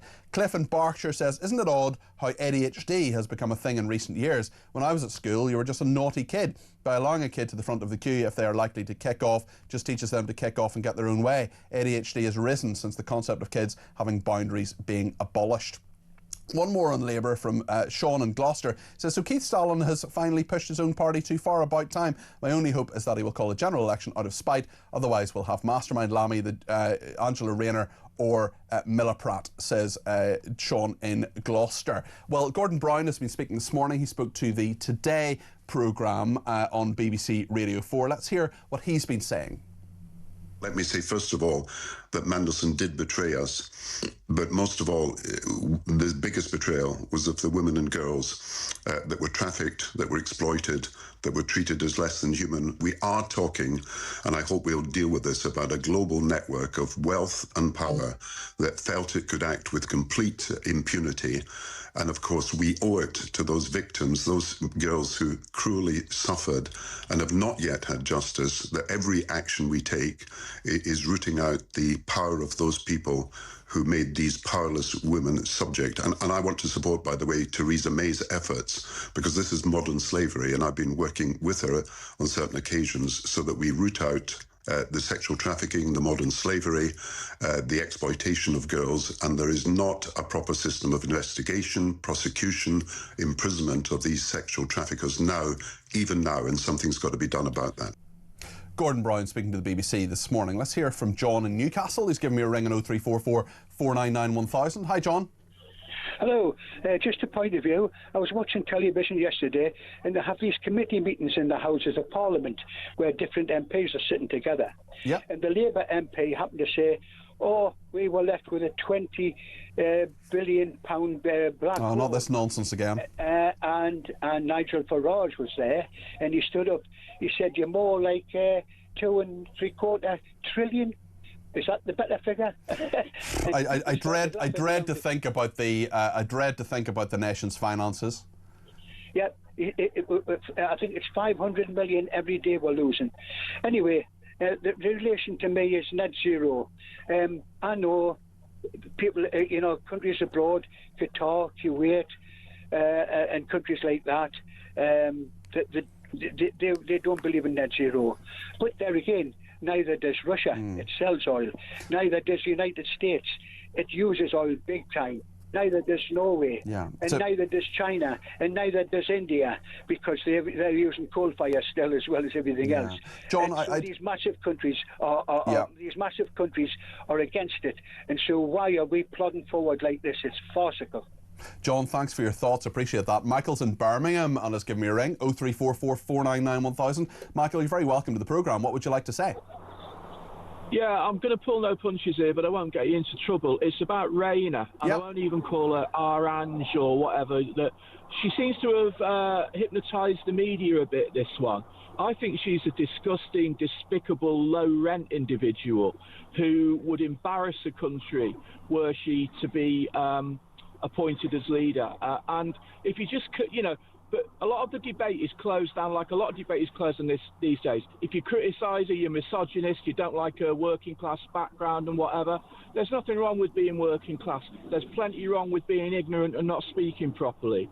And if you compare her to Kemi Badenoch, who's a Rolls Royce of a person, who is qualified, speaks beautifully. Imagine Kemi Badenoch at an international conference representing Great Britain compared to Angela Rayner, who looks like a 45-year-old sixth former in Doc Martens and baggy clothes. And I'm going to call her all this because she called people like me scum. So I feel entitled to have a pop at her on the same personal level. That's okay, and you can do that. I just wonder about if you want to talk about her politics and why you don't like those. Well, because I think her politics are completely sixth form and hypocritical. Okay. If people in the Westminster bubble think that, she's some sort of working class lass and whatever, she's the sort of person, I came from a working class background, who you'd really want to avoid, right? And she, by the way, she avoids it too. She's not hanging around in Manchester, not even in a nice part of Manchester. She bought one way or another somewhere in Brighton, didn't she? So she can't wait to get out of that working class thing. There'll be people listening, Michael, who... There'll be people listening, Michael, who say he's totally entitled to his opinion, and they can have, and I think you're totally entitled to your opinion, but there will be people listening saying you're being a snob. No, I'm not, because I'm from there as well. There's nothing wrong with I think there's any substance behind her at all. I think it's all front, it's all hypocrisy. I mean, I remember Harold Wilson, who was a modest guy from Huddersfield and died modestly in Huddersfield. And he was a fantastic politician who went to Oxford and got loads of things done. Angela Rayner is all front. Some virtue about her being a single mother. Well, since when that's been virtuous to do that at 16? And all of these things. And listen, I'm not judging people for being single mothers at 16 or grandmothers at 42 or whatever. Do you not think there's a role? I mean, you look at John Major, for example. He left school at 16. Yeah, he got other qualifications later on, came from a solidly working class background. I mean, Margaret Thatcher took voice training, for example, because at that time, women who didn't speak in that way weren't taken seriously. It took her a long time to be taken seriously as a politician and as a woman in politics as well. Isn't there a role for people who speak like Angela Rayner in our politics? Look, I don't mind the way people particularly speak, but there's no substance behind it either. And it's also what they say, because I'm not aware of John Major or Margaret Thatcher or Kemi Badenoch or Nigel Farage or anybody like that calling people who exercise their democratic rights scum, which she has. So she apologised for that, Michael. Well, it doesn't matter. It's there on record, and she can apologise. I've apologised plenty of times and don't mean it. And, you know, if she wants to take a polygraph as to whether she means that apology or not, I'll pay for it. But I don't want this being seduced, you know, oh, it's Aran, she's one of the people. She's not one of the people. She'd be an international embarrassment. And, frankly, even her private affairs, I'm not going to go into those on the radio, we all know what they are, right, are pretty shambolic as well. What is someone having a hold on, Michael? What is someone having a complex private life? What's that got to do with their abilities as a politician? Well, if it's all right to not pay your tax, I'll stop paying mine then. But that's not to do with a complex private. Michael, hold on. Let me ask the question. That's not to do with a complex private life. Yes, that's to do with her family, and she shouldn't have done. I'm totally 100% with you, Michael. She should have paid her tax, as we all have to do. But you made a reference, maybe I'm picking it up incorrectly, to the fact that she has a complex private life. She appears to have this on-off relationship with a guy who used to be an MP. I mean, what's that got to do with anything? Michael, are you there? Well, I didn't even know about that. I don't know okay. About all right. it. I picked it up incorrectly. Apologies. I'm still here. Yeah. Well, I must have picked that up incorrectly. Who do you think, if Keir Starmer's not going to be the leader of the Labour Party, Michael, who should be? Are you there, Michael? He couldn't care less. Okay. He couldn't. Yeah, I'm still here. Okay. Yeah, I really couldn't care less. Okay. All right. I couldn't care less. Michael, thanks for your contribution today. I think there's a little delay on the line there at the end. Sorry about that. I think he got his point across, but thank you to Michael in Birmingham. Appreciate that. Let's hear a couple of voice notes. One from Brian, who has some thoughts on Mandelson and Andrew. Morning, Peter. Brian here from Bristol. I think Mandelson and Mountbatten should both be made to go to America to answer for the Epstein scandal. They should both be put in prison. They can crawl around on all fours in their underpants as much as they like, and the hardened lags will just love to play with them. Good show, mate. Cheers. Not sure about that. Ian has another voice note. Ian, what would you like to say? Hi, Peter. It's Ian from East Grinstead. Your Labour backbencher defending Angela Rayner's housing record is just gaslighting the public. Her record, Labour's record in housing, is the worst that we've had, I think, in 18 years, I think I read somewhere. And as for saying they're doing a good job, they're doing an awful job. And he talks about cost of living coming down. Well, no, it's not. And he talks about the people getting £150 back on their gas or electric prices. Yeah, but the prices have gone up by £300-400, so actually we're all still worse off. He talks about inflation coming down. No, inflation's going up, and we all know the true cost of inflation as we all do our weekly grocery shops. I mean, the guy's just gaslighting. I wish politicians of all colours would just be honest with the public. Thank you for that. Catherine in Cardiff says, having just listened to the clip of Gordon Brown on the Today programme, I'm outraged. Why has he not spoken with the same indignation about the victims of the Pakistani grooming gangs? Surely they too deserve his sympathy. Well, we have another clip now, actually, of Gordon Brown talking about Mandelson. This was on the BBC this morning. There is a systemic failure to do proper vetting, to go through the proper procedures, and to actually have, in my view, what should be public hearings for anybody who is going to be in a senior position representing the British government. They do it in America. We do it for even the members of the Monetary Policy Committee have got to come before the House of Commons for hearings. We didn't do it for Mandelson. So the private vetting is one thing. There should have been public hearings, as the chairman of the Foreign Affairs Select Committee recommended, so that people could ask the questions of Mandelson and see whether he was indeed the liar that he has now been seen to be. Gordon Brown speaking to the BBC this morning. How do we root out corruption in our politics? That's what we're asking today. How do we get to the bottom of this? How do we make sure that this kind of nonsense stops happening? It's more than nonsense. It's worse than nonsense. It's pernicious. It's dreadful. It's bad. 0344 499 1000. That's the number to call. Get your voice on the air today. Tell me what you think between now and 12:30. Mark's done that. He sent me a voice note about Gordon Brown. What I said earlier on, this is what Mark has to say. Hello, Peter. It's Mark in Lancashire. Well, I'm sure you're not going to play this out because I seem to have been totally cancelled from talk. I don't know what I said wrong, probably something a bit too cutting edge. But anyway, I had a bit of a chortle then about you saying Gordon Brown had integrity. I mean, it must be a low bar for integrity. I mean, fair enough, there's no sex scandals or massive financial non-payment of tax scandals like the rest of them. But what about his hot mic gaffe when he dismissed a member of the public's valid concerns about immigration by calling her a bigoted woman when he was in Oldham in the back of the car?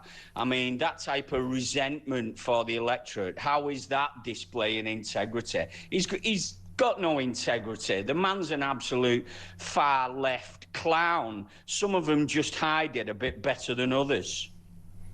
Mark, thanks for that. You absolutely haven't been cancelled, and you're welcome to give me a ring anytime on 0344 499 1000 or send a voice note. Gordon Brown, does he have integrity? That's a really interesting question.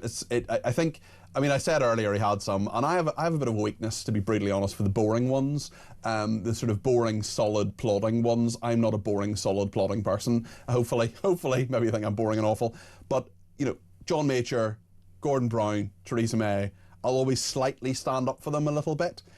Maybe I shouldn't, but I don't like the showmen. I'm a showman, but I don't like the showmen in politics. I don't think they ever achieve nearly as much as the people behind the scenes who know the system and actually know how it works. The problem is you've got to know the system, you've got to know how it works, you've got to know politics, you've got to know how to do politics. I don't think Keir Starmer knows that. Maybe Angela Rayner could do a better job. Whatever you think, let me know. 0344 499 1000. Feel free to criticise me. Feel free to tell me I'm talking absolute nonsense. That's fine, because on this programme we disagree without being disagreeable. Lots to discuss, including Alton Towers and whether people with ADHD should go to the front of the queue. This is families with some disabilities saying they're upset over changes to eligibility rules for ride access passes at some of the UK's biggest theme parks. I'm sure they're upset. If I got to the front of a queue and then I was told, no, you're not getting to the front of the queue anymore, I'd be upset too. We'll talk about this in just a second here on Talk.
Across the UK, on DAB+, on YouTube, on your mobile, and on your side. This is Talk. Well, thank you to everybody who's been in touch, including Glenn, who has some thoughts on Angela Rayner as Prime Minister. Hi Peter, Glenn from Suffolk here. Angela Rayner as Prime Minister, no thank you.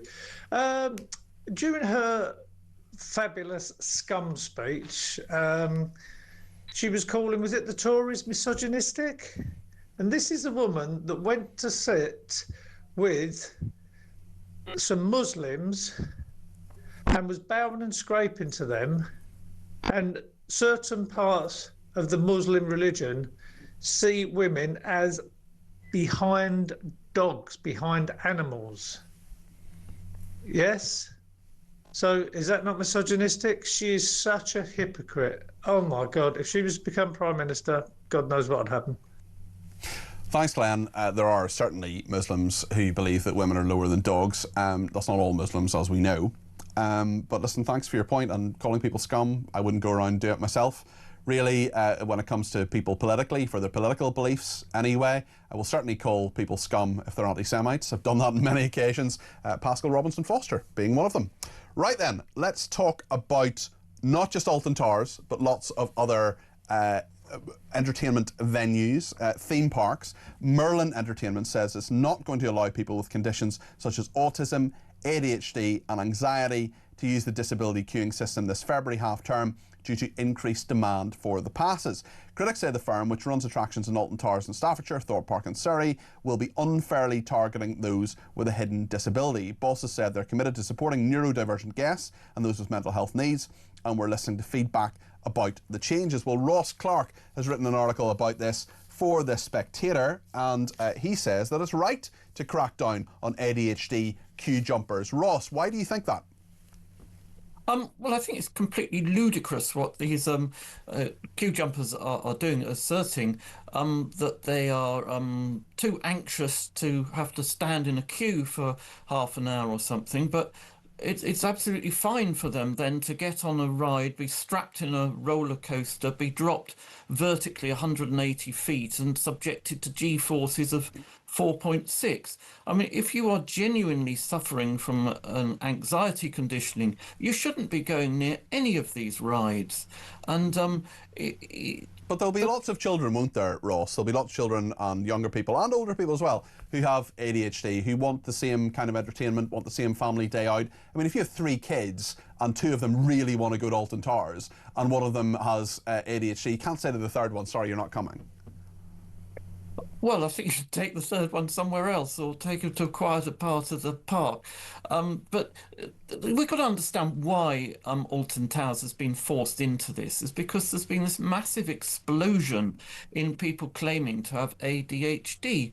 The numbers of people, according to NHS Digital, who've been diagnosed with this condition, it's more than doubled for men in just under a decade. It's quadrupled for women. There are 2.5 million people apparently in this country who now have ADHD. You do accept it's a thing, Ross? I accept that people do suffer from anxiety conditions, but not the numbers of people who are now claiming to have it. Do you accept that attention deficit hyperactivity disorder is a thing? There are well, whether you call it that or whether there are certainly people who have anxiety disorder. I mean, it doesn't sound to me, Ross, as if you believe ADHD is a thing.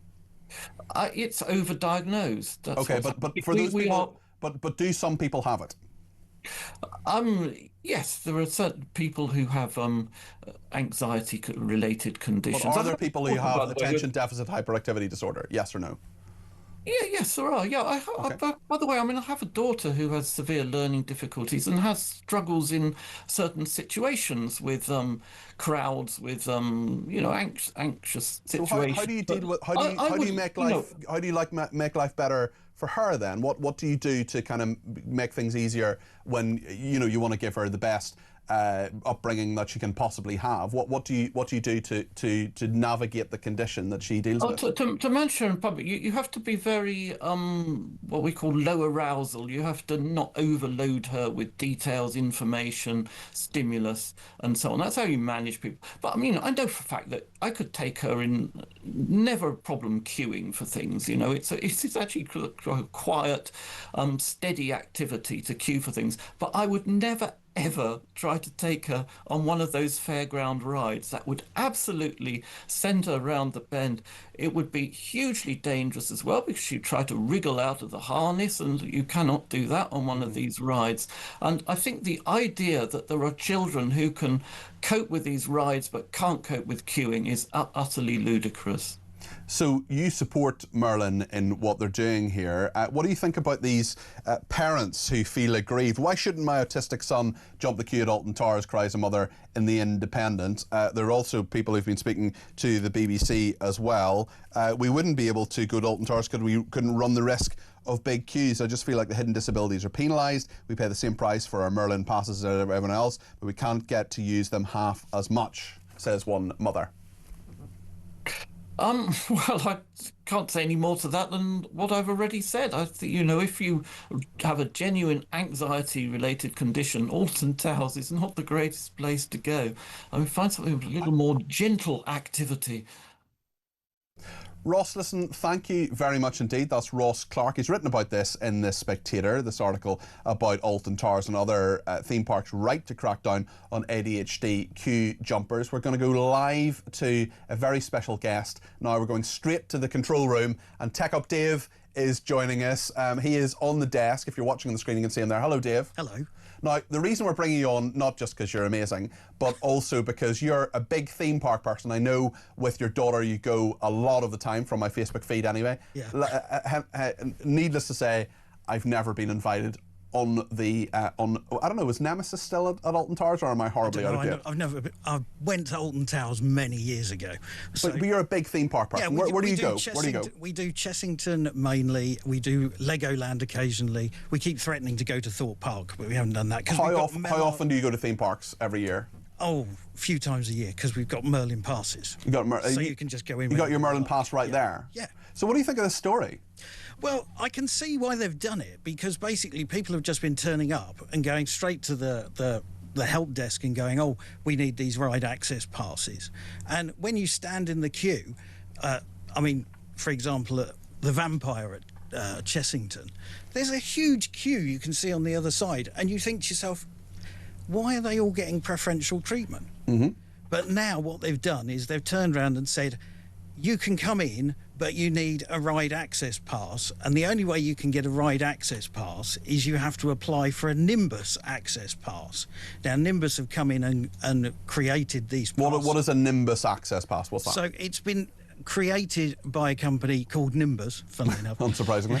And it's for disability people with a proper disability can register with a Nimbus, and they will give you this access pass.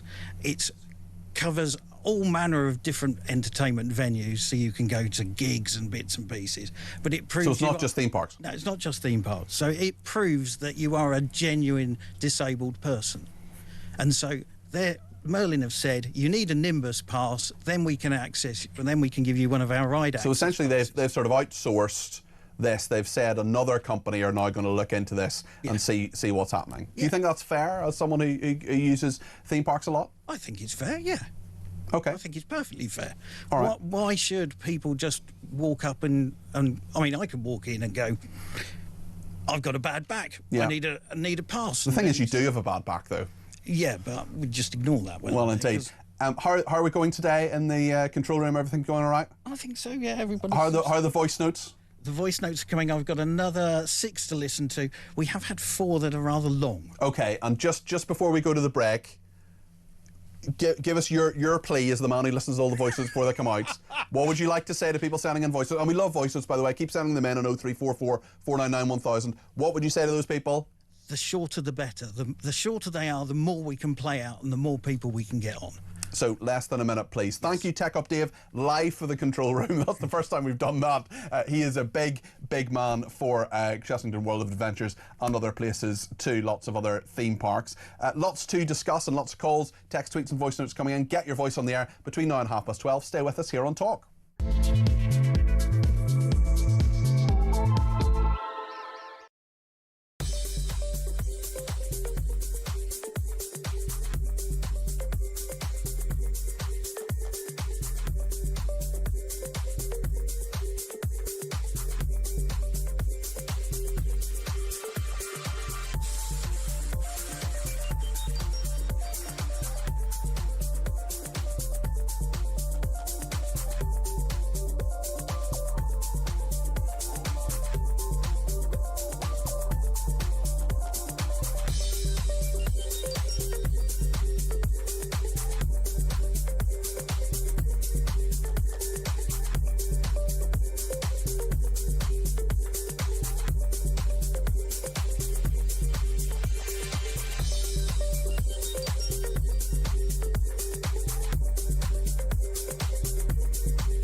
and welcome to Down the Local, the show that goes from pub to pub across the country, speaking to the punters about the subjects driving us all nuts at the moment. That's Rachel Reeves, Rachel Thieves, Rachel McCounts. I don't really know Meghan Markle. I know Meghan Markle's from Suits. That's about it. I don't know about anyone else, and I don't know where this is going. I have 0% beers, and I feel Raising the flag, I think, is symptomatic of its desperation. Is public transport good value for money?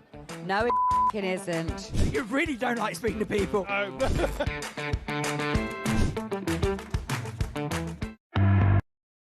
Across the UK, on DAB+, on YouTube, on your mobile, and on your side. This is Talk. Well, Tech Up Dave and indeed Ross Clark. Is it Ross Clark? No, Ross. What's his name? Sorry, I forget his name. Apologies. Anyway, they've sparked something. Yes, Ross Clark. They have sparked quite a debate. Grace and Nancy are on the line. This is about these passes and the fact that there are people with disabilities who now have to go through a more elaborate process in terms of jumping the queue at Alton Towers and lots of other different places that are under the Merlin Entertainment's umbrella. I should give the company their due as well. I'll see if I can find a statement from them on all of this. Their Merlin Entertainment's Chief Operating Officer Rob Smith said customer feedback had indicated the previous ride access pass system was no longer working as demand had grown. We have listened to this feedback and have been looking at how we can improve our system and find a solution that is in the best interest of all guests. We are listening carefully to this feedback and are committed to keeping this approach under review ahead of our main season openings in March. We remain deeply committed to creating inclusive experiences and ensuring all guests feel supported when visiting our attractions, said Merlin Entertainments. Nancy's in Essex and has given me a ring on 0344 499 1000 about this. Nancy, you're very welcome to the programme. What would you like to say? Hello. Yes, hi. I don't agree with what they're doing. From previous experience, my son is autistic and he has ADHD, and we rely on these things to be able to go out as a family, to enjoy our day out. We are for this, and I do not agree with what they are doing because it is affecting people like myself that actually need it and that use it. And just because you've got a hidden disability doesn't mean that you're not, you don't need these things, just as a disability that you can see. So what's it like for your son then? How old is he, if you don't mind me asking?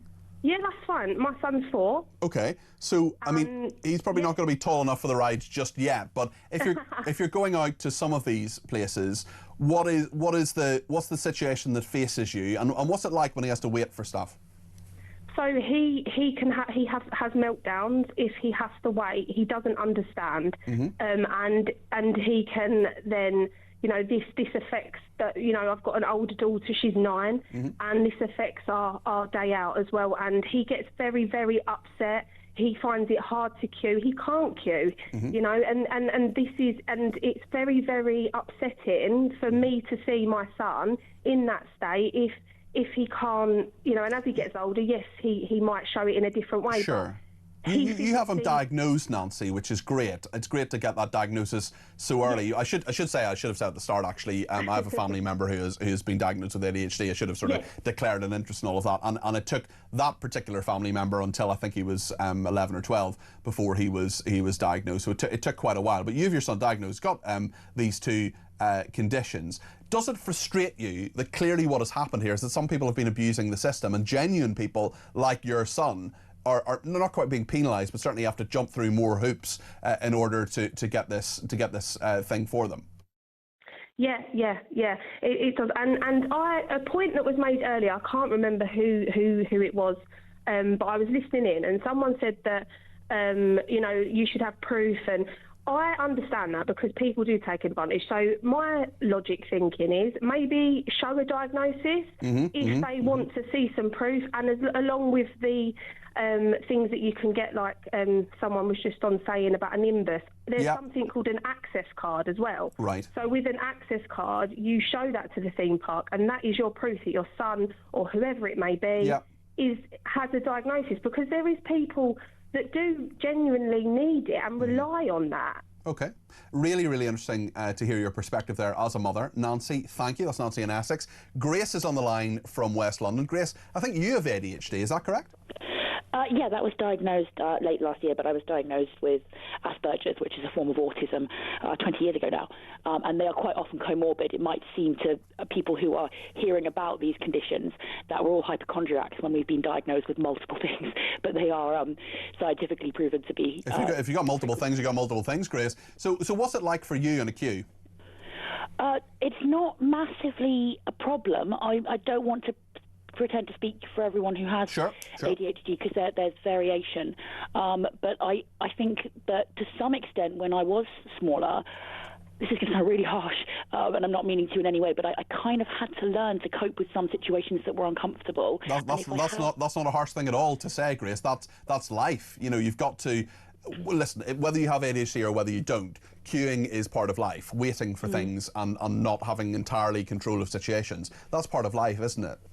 Yeah, the bigger difficulty for me was actually something relating to my eating disorder. Last time I went to a theme park, I had a problem that was more related to that than to the ADHD or the autism, but eating disorders are predisposed in people on the autistic spectrum. But I think that I would slightly worry that people might feel resentment towards people who have this advantage. Well, I think people do. I think people see people, you know, this will sound pejorative, jumping the queue for whatever reason. And I mean, the thing is, if you're on a plane and you see someone who is in a wheelchair getting on the plane first, you're like, okay, perfectly, totally understand, very happy to wait here for another 5 or 10 minutes, that's fine, totally understand that. But if you can't see a visible thing, and we know that whilst you absolutely, totally, you know, believe you, agree with you, never doubted a single thing you've said, Grace, in regard to your own situation, of course. But there will be people who swing the lead on this and are getting, you know, and are jumping the queue.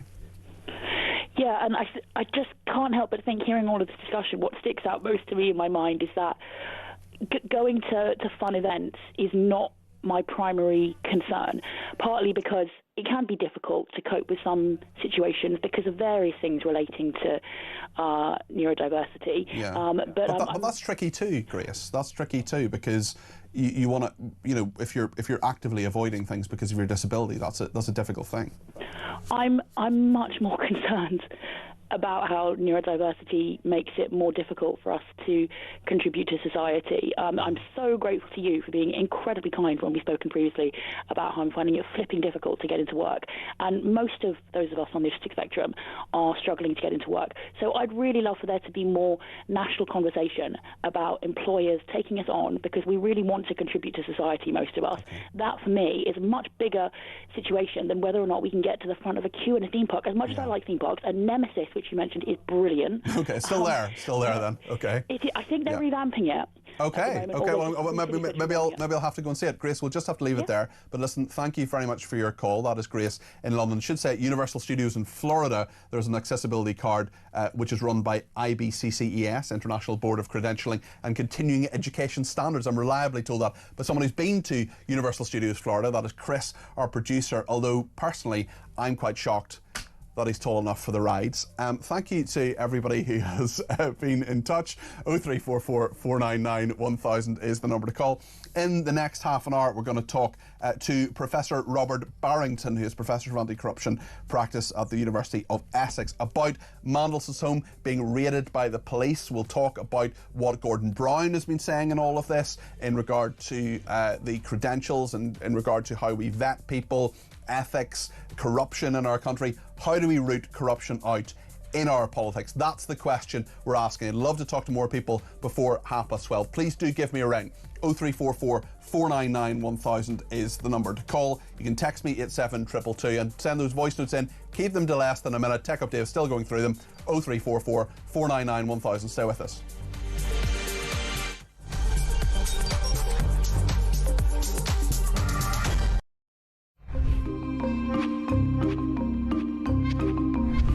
Hello from Crowborough, where the local residents are enraged with what has happened to their community merely overnight, when just 27 single male asylum seeker illegal migrants were bussed into their military training camp. Behind me are local residents, people from all over the country. Shabana Mahmood has said that this is an effective way of getting rid of those expensive, flashy asylum hotels. But unfortunately, these people are still placed within the community.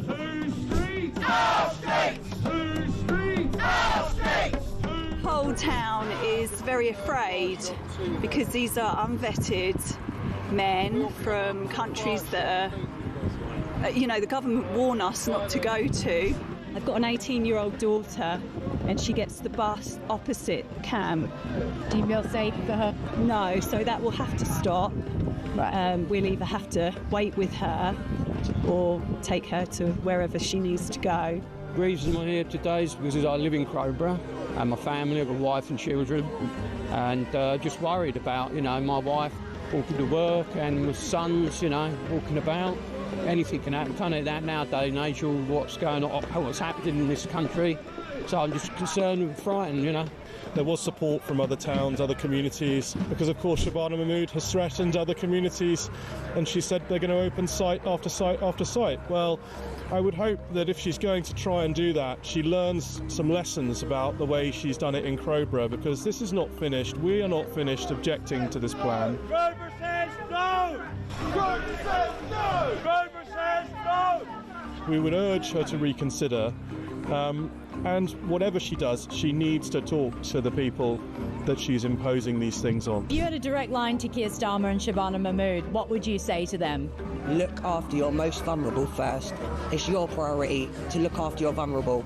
If they're bringing illegal immigrants into a camp in the dead of night, why are they doing that? They're doing that because it's disingenuous, it's dishonest, it's covert, and they're trying to keep the reality away from the local community of what they're actually doing to us. We've now got to the end of the entrance to the camp, we've got cameras, we've got police drones.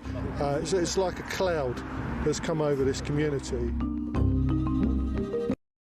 Across the UK, on DAB+, on YouTube, on your mobile, and on your side.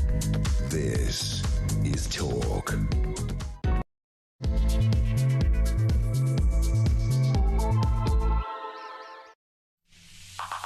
Very good afternoon. This is Talk. I'm Peter Cardwell. It's been a fascinating day here at Talk, a fascinating day in the country. Peter Mandelson's homes have been raided. Gordon Brown has been out saying there was a systematic failure of vetting. We'll see and hear what he has been saying in just a second. The Metropolitan Police saying the investigation into Lord Mandelson will be complex and require a significant amount of further evidence gathering and analysis. What do you make of all of that? 0344 499 1000. We're also talking about the changes in rules for people with ADHD jumping the queue at various entertainment venues, including theme parks such as Alton Towers. We've had a world expert on theme parks, Tech Up Dave, on earlier on.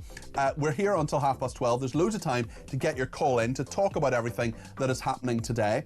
0344 499 1000 is the number to call. You can text me 87222 with the word talk in your text. You can tweet me at talkTV, follow me at Peter Cardwell. You can send me a voice note, less than a minute please, 0344 499 1000. You can send me a WhatsApp text message or give me a ring on that number too. Loads to discuss between now and 12:30. Stay with us here on Talk.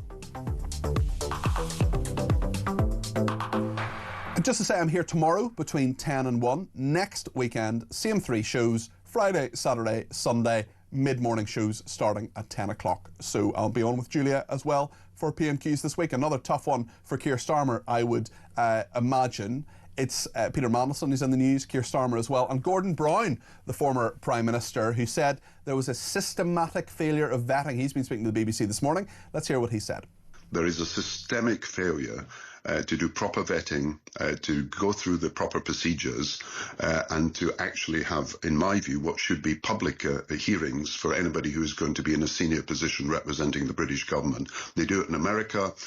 We do it for even the members of the Monetary Policy Committee have got to come before the House of Commons for hearings. We didn't do it for Mandelson. So the private vetting is one thing. There should have been public hearings, as the chairman of the Foreign Affairs Select Committee recommended, so that people could ask the questions of Mandelson and see whether he was indeed the liar that he has now been seen to be. Gordon Brown also called for an ethics commission. He says the new Ethics and Integrity Commission, which was established in October last year, to be placed on a statutory basis, allowing it to take a proactive role in investigating breaches. We'll talk more about that in a second, but I want to hear a bit more from Gordon Brown, what he's been saying to the BBC this morning. Let me say, first of all, that Mandelson did betray us. But most of all, the biggest betrayal was of the women and girls that were trafficked, that were exploited, that were treated as less than human. We are talking, and I hope we'll deal with this, about a global network of wealth and power that felt it could act with complete impunity.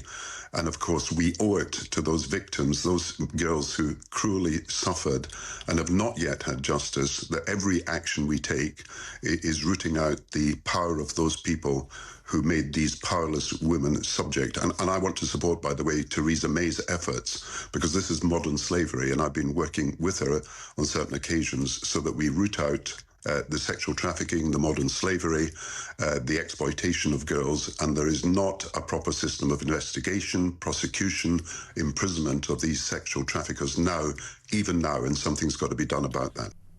Gordon Brown speaking to the BBC this morning. Well, we know that police investigation is ongoing. No arrests or charges yet, but it will be complex and require a significant amount of further evidence gathering and analysis. That is according to Hayley Stewart, who is the Metropolitan Police Deputy Assistant Commissioner. There have been searches of Peter Mandelson's homes, 2 of them in London and Wiltshire.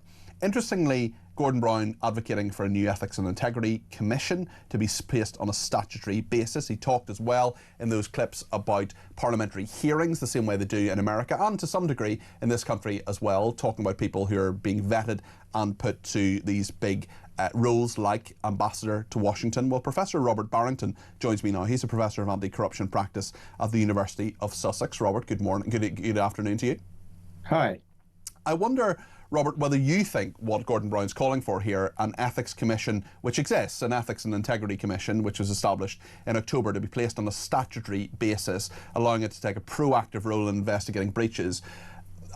I'm not arguing against that. I'm not saying that's not a good idea. But what a lot of our viewers and listeners hear all the time is lessons will be learned, things will be done, practices will be changed. Yet here we are with, I would argue, and you're quite literally the expert, Robert, and contradict me if I'm wrong, but I think the biggest political scandal when it comes to information since Profumo.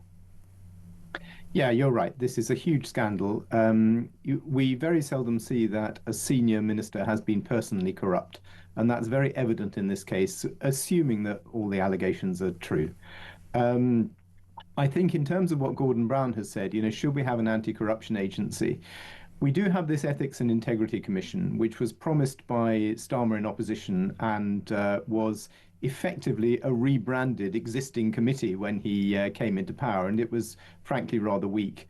So it's still finding its feet, and there's still an opportunity to do something more. And I absolutely agree with Brown that it should be established on a statutory footing. The other point that Brown makes is whether there should be some sort of broad remit anti-corruption commission.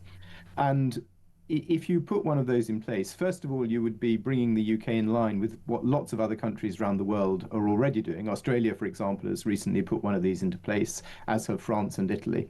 But secondly, you would be admitting that there is corruption in politics, and that's been the Achilles heel in the UK. Everybody's been dancing around this subject and calling it ethics and integrity and so on. It is corruption, and it's at the heart of our politics. How corrupt, sorry to interrupt you, Robert, how corrupt is UK politics, firstly in general, and secondly in relation to other countries? So in relation to other countries, of course, it's really hard to know, how do you measure corruption, and therefore how do you measure against other countries? Of course. What we do know is that there is a well-known index that measures this, the Transparency International Corruption Perceptions Index. The UK used to be in the top 10 as recently as 2016, 2017. It's now just scraping into the top 20. And a lot of that is linked to all the things that went on under Boris Johnson, the various scandals, the Partygate, the COVID contracts, and so on. So, the UK is definitely losing credibility in the international sphere. In terms of how innately corrupt our politics are, again, difficult to tell, but you do get these windows, these glimpses when you have document leaks or you have these things coming into the public domain, as has happened with this Mandelson affair. And frankly, it looks not only bad, but worse than most people have been willing to accept. what do we do? How do we get out of this? I mean, there's a criminal investigation, certainly, but as you and I both know, trust in our institutions is absolutely fundamental to a thriving society. Many, many people, including, I would argue, the vast majority of our viewers and listeners, don't feel that this is a thriving society. They don't trust the police. They often don't trust politicians and government. Is there a way to get that back? It's hard. You know, the good news is that we're not as bad as we could be, and so it's not too late to stop things getting worse. But if we don't stop things getting worse, then we could really end up in a bad situation. And you just need to look at other countries around the world and say, you know, do we want to end up like that, our politics, our society, with that level of corruption? The answer is almost certainly no. And so we need to stop. And the fish rots from the head. And so we've got to sort it out in our own politics. These solutions, like an anti-corruption commission, as Gordon Brown has said, tackling lobbying, certainly political party financing, which is the absolute sort of Achilles heel of so much of British politics, because it means rich people can buy influence. And that really destroys the trust of the public, because they know that politicians are sometimes not acting on their behalf, but acting on the behalf of rich donors. You say the fish rots from the head. Keir Starmer is taking it in the neck, to continue the metaphor, for a lot of this. We know as well that there are people saying he should resign. I just wonder, at what point does the stability of the country come into this? Because, or the stability, I suppose, of our politics, because we've had so many chopping and changing prime ministers. Certainly Boris Johnson did things that were corrupt, and he was found out for that. He was fined over breaking lockdown rules. This scandal, I would argue, dwarfs that. I'm not saying it wasn't a scandal. I'm not saying that that the sanction shouldn't have happened. It should have. I just wonder, at what point do we say our politicians are, to some degree, flawed people? They can't be perfect. I'm not saying that anybody should have done even 1% of what Peter Mandelson would do, but how do you kind of balance those when it comes to stability, integrity, trust, and a lack of corruption? Yeah, it's really hard. So I think what I would want from Keir Starmer at this point is actually not a resignation, but really going hard after these issues and putting in place a proper ethics and integrity commission, possibly an anti-corruption commissioner, as Brown has said, really addressing political party financing, the revolving door, lobbying, conflicts of interest, all these things that are very well-known flaws in British politics, but our politicians have generally proved too weak and, if I may say, cowardly to address, because they know that there are lots of very self-interested people, the party donors, the people who end up in the House of Lords and so on, who oppose these kind of reforms. So I would like Starmer really to show some guts and tackle this head on and really make some substantial changes. Robert, lots to think about in what you're saying there. I've interviewed actually a colleague of yours, Sam Power, as well. He's in your department, isn't he? He was. He's recently left us, very sadly. But that's a shame. I used to always say to him on air, power tends to corrupt, and absolute power corrupts absolutely, which I find incredibly amusing, mainly to myself. But Robert, thank you very, very much indeed. Great contribution this morning. Loads of common sense there. Very interesting to hear from Professor Robert Barrington, Professor of Anti-Corruption Practice at the University of Sussex. He's in Sussex, but he thinks the only way is ethics. Mark in Southampton says, wow, Peter, these Labour MPs trying to defend the indefensible. It's embarrassing. They're gaslighting experts. Patrick in Nottingham says, if Orange moves into number 10, we could have guarantees that she wouldn't sublet part of it. Stephen Cambridge says, do you think Starmer will roll over that easily? He will call an election. He's selfish. He will not let his enemies on the left take his place. Cardi P, most of them will lose their seats. It's called revenge.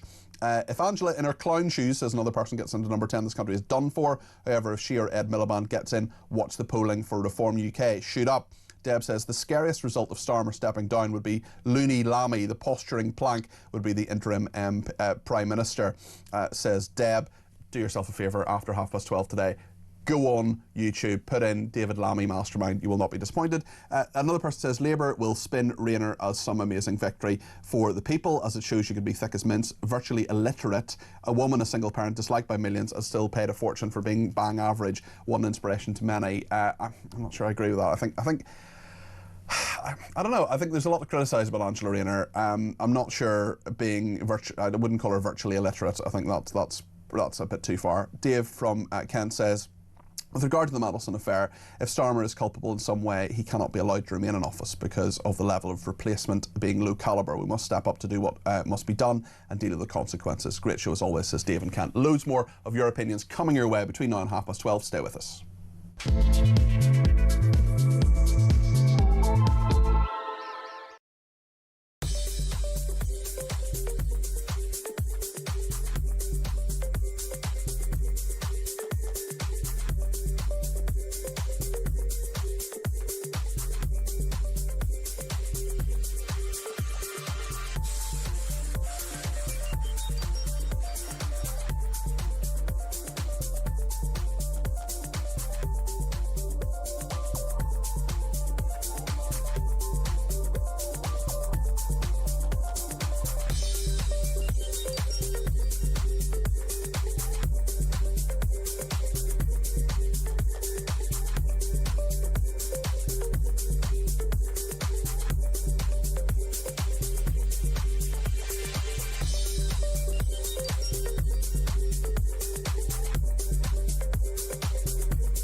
Welcome to Down the Local, the show that goes from pub to pub across the country, speaking to the punters about the subjects driving us all nuts at the moment. That's Rachel Reeves, Rachel Thieves, Rachel McCounts. I don't really know Meghan Markle. I know Meghan Markle's from Suits, and that's about it. I don't know about anyone else, and I don't know where this is going. I have 0% beers, and I feel Raising the flag, I think, is symptomatic of this desperation. Is public transport good value for money?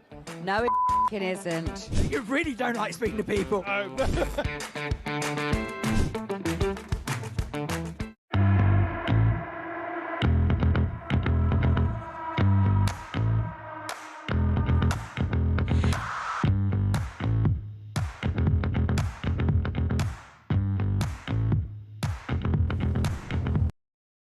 Across the UK, on DAB+, on YouTube, on your mobile, and on your side. This is Talk. Thank you to Gary, who says, I think we knew from Prime Minister's questions that Starmer will pull every lever possible to stretch out an inquiry. I do agree the police investigation needs to be thorough. The fundamental point is that Starmer knew that Mandelson was dodgy at best, was also warned by Rubio but still appointed him. And the buck well and truly sits with him and his judgment. If he was a man of integrity, he would have already offered his resignation. Rob says Labour was ready to go, so why should Reform UK be? The electorate is ready for Labour to go.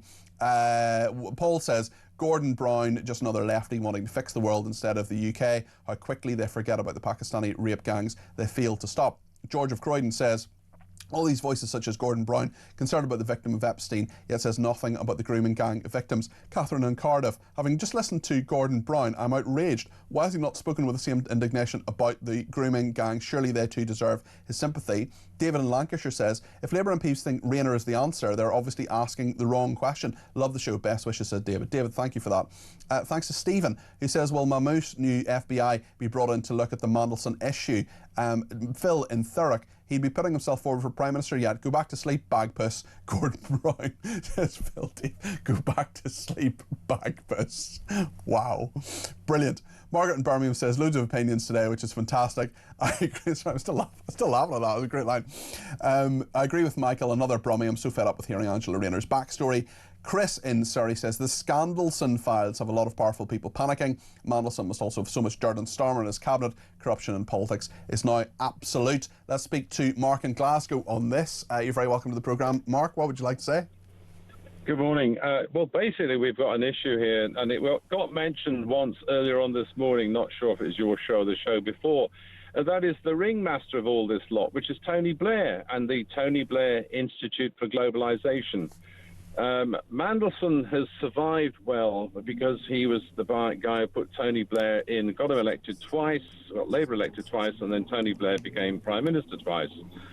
Three times. He won three elections. Oh, three. Yeah. Well, that's Mandelson for you. Mandelson is, they call him the Dark Prince or the Black Prince, whatever you like, because he is the Prince of the Prince of Darkness, or the Dark Lord, yeah. Right, the Dark Lord, because he is the Prince of dark public relations, gaslighting, covering up truth, redirecting stories. So right now, we're already being redirected away from Starmer, away from Mandelson, away from what they all knew. We're going to have a very lengthy police investigation, courtesy of, no doubt, a certain Sir Khan, who governs and looks after the police. Well, he doesn't deal with them operationally. I mean, I want the police to do a thorough job and the right job. I want them banged up. I honestly think if this is true, if the stuff is, if all the allegations are true against Peter Mandelson, he should be in prison. I would thoroughly agree with you, but the links to Blair, Mandelson, Starmer, and the rest of, they're all members of the Fabian Society, which started well but has become completely corrupted and has turned into a globalist, a communist organization with elite politicians at the top. And that's what we're looking at. We're looking at it in Canada, we're looking at it in Europe, that same globalized socialism, which is destroying those countries. It seems that that's why they're trying to take down Trump, because America's no longer playing the game. Okay, Mark, listen, thanks for your points there. And lots of people getting in touch about Mandelson, including Elisa in Chelmsford. Do we have her voice note that we can play? Elisa's voice note now? Good morning, Peter. I hope you're well. I took an intake of breath at PMQs, not because Starmer admitted it, but because he actually answered a question for once. Not something we're very used to at PMQs. And as for Angela Rayner, I think it's a bit of a red herring. I agree with Paul Embury. I reckon it'll be Shabana Mahmood. Well, thank you for that very, very interesting point there. I'm glad you spoke to Tech Up Dave, says Tanya, as I think you were quite unfair and rude to Ross. You asked him questions and talked over him when he tried to answer. Dave is right. You go to Alton Towers now, and the fast-track disability queue is often much longer than the mainstream one, because so many people are abusing that system, meaning those are paying £50 for a ticket and using the mainstream queue wait considerably longer. Well, I'm sorry if I was rude to Ross. I did want answers from him, and he took a long time to tell me that he believed ADHD was a thing, but, you know, he's a good guest and welcome on the programme anytime. Another person says, I'm sick of people moaning about how something doesn't cater for them. Go somewhere else for your entertainment. I know only too well how difficult things can be, but there are choices out there. Why does everybody feel that they have a right to everything? Live within your means, and if it's difficult, cope or don't, but that's your choice. There are many things I can't do, but I don't expect others to bend over backwards for me and mine, says Hev. Becky says, regarding Tech Up Dave's interview, this is serious feedback here on what Tech Up Dave said. This is about theme parks and other entertainment venues as well. Well done him going on the show to discuss the matter. Just a comment about the Nimbus card. It's just he's printed me out the chapter and verse on it. He expects me to read all this on the way home. Well done for him going on the show to discuss this matter. Just a comment about the Nimbus card. It's just another outsourced hoop, says Becky, that a genuinely disabled person has to jump through in order to prove disability yet again. And in this case, you do have to pay for the privilege. I have all the paperwork in place that shows my disabilities, so I do not need a further so-called card from private enterprise to prove my disabilities. If a Nimbus card can be accepted, then so can all the other documentation people have, along with blue badge parking.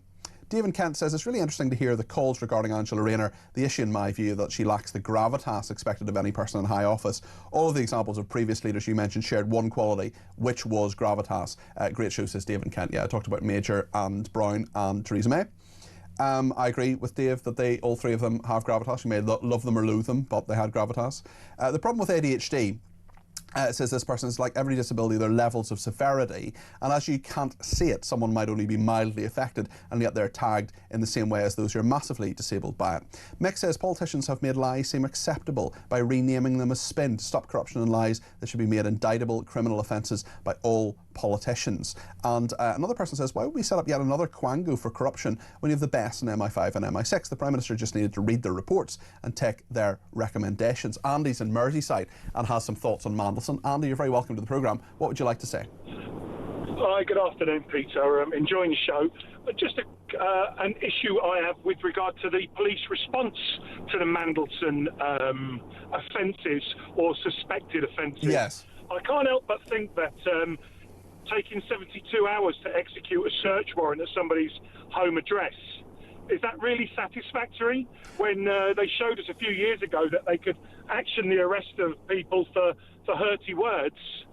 Very, very quickly. Well, it's interesting you mention that, because they say that it's complex and a significant amount of further evidence gathering and analysis is required, according to the Deputy Assistant Commissioner, Hayley Stewart. But you're right. I mean, why didn't they act sooner on this? They acted reasonably quickly, did they not? No, not at all. I totally disagree with you. Okay. If every hour gives him an opportunity to destroy. Now, I appreciate they've already got some evidence from the Epstein released documents that have become available, but what we don't know is what other offences he may or may not have committed that he's had ample opportunity now because of a poor police response to get rid of. Has he got devices there that he's had an opportunity to get rid of? And just one final point on it as well. It's slightly off topic, but in respect of Keir Starmer, here we are in 2026, and this man's behaviour is a knight of the realm. It's a very good point. A knight of the realm is behaving like this. It tells you a lot, Andy. Listen, thank you for that. Let me squeeze in a voice note from Sue.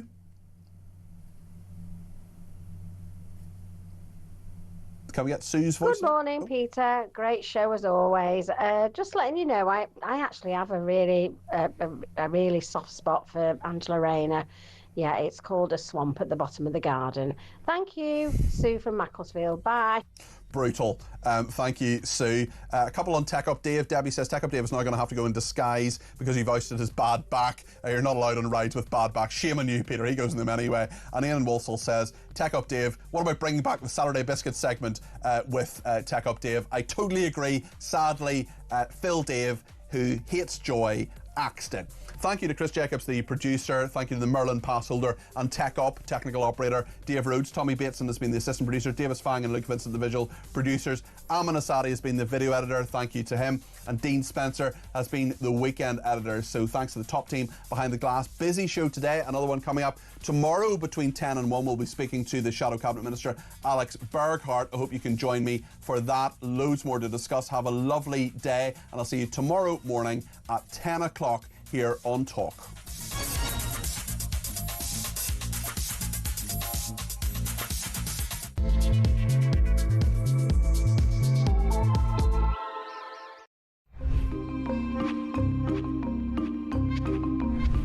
Hello from Crowborough, where the local residents are enraged with what has happened to their community merely overnight when just 27 single male asylum seeker illegal migrants were bussed into their military training camp.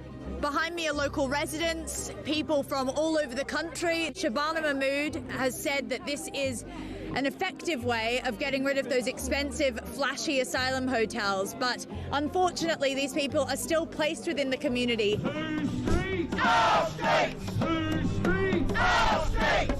whole town is very afraid because these are unvetted men from countries that are, the government warn us not to go to.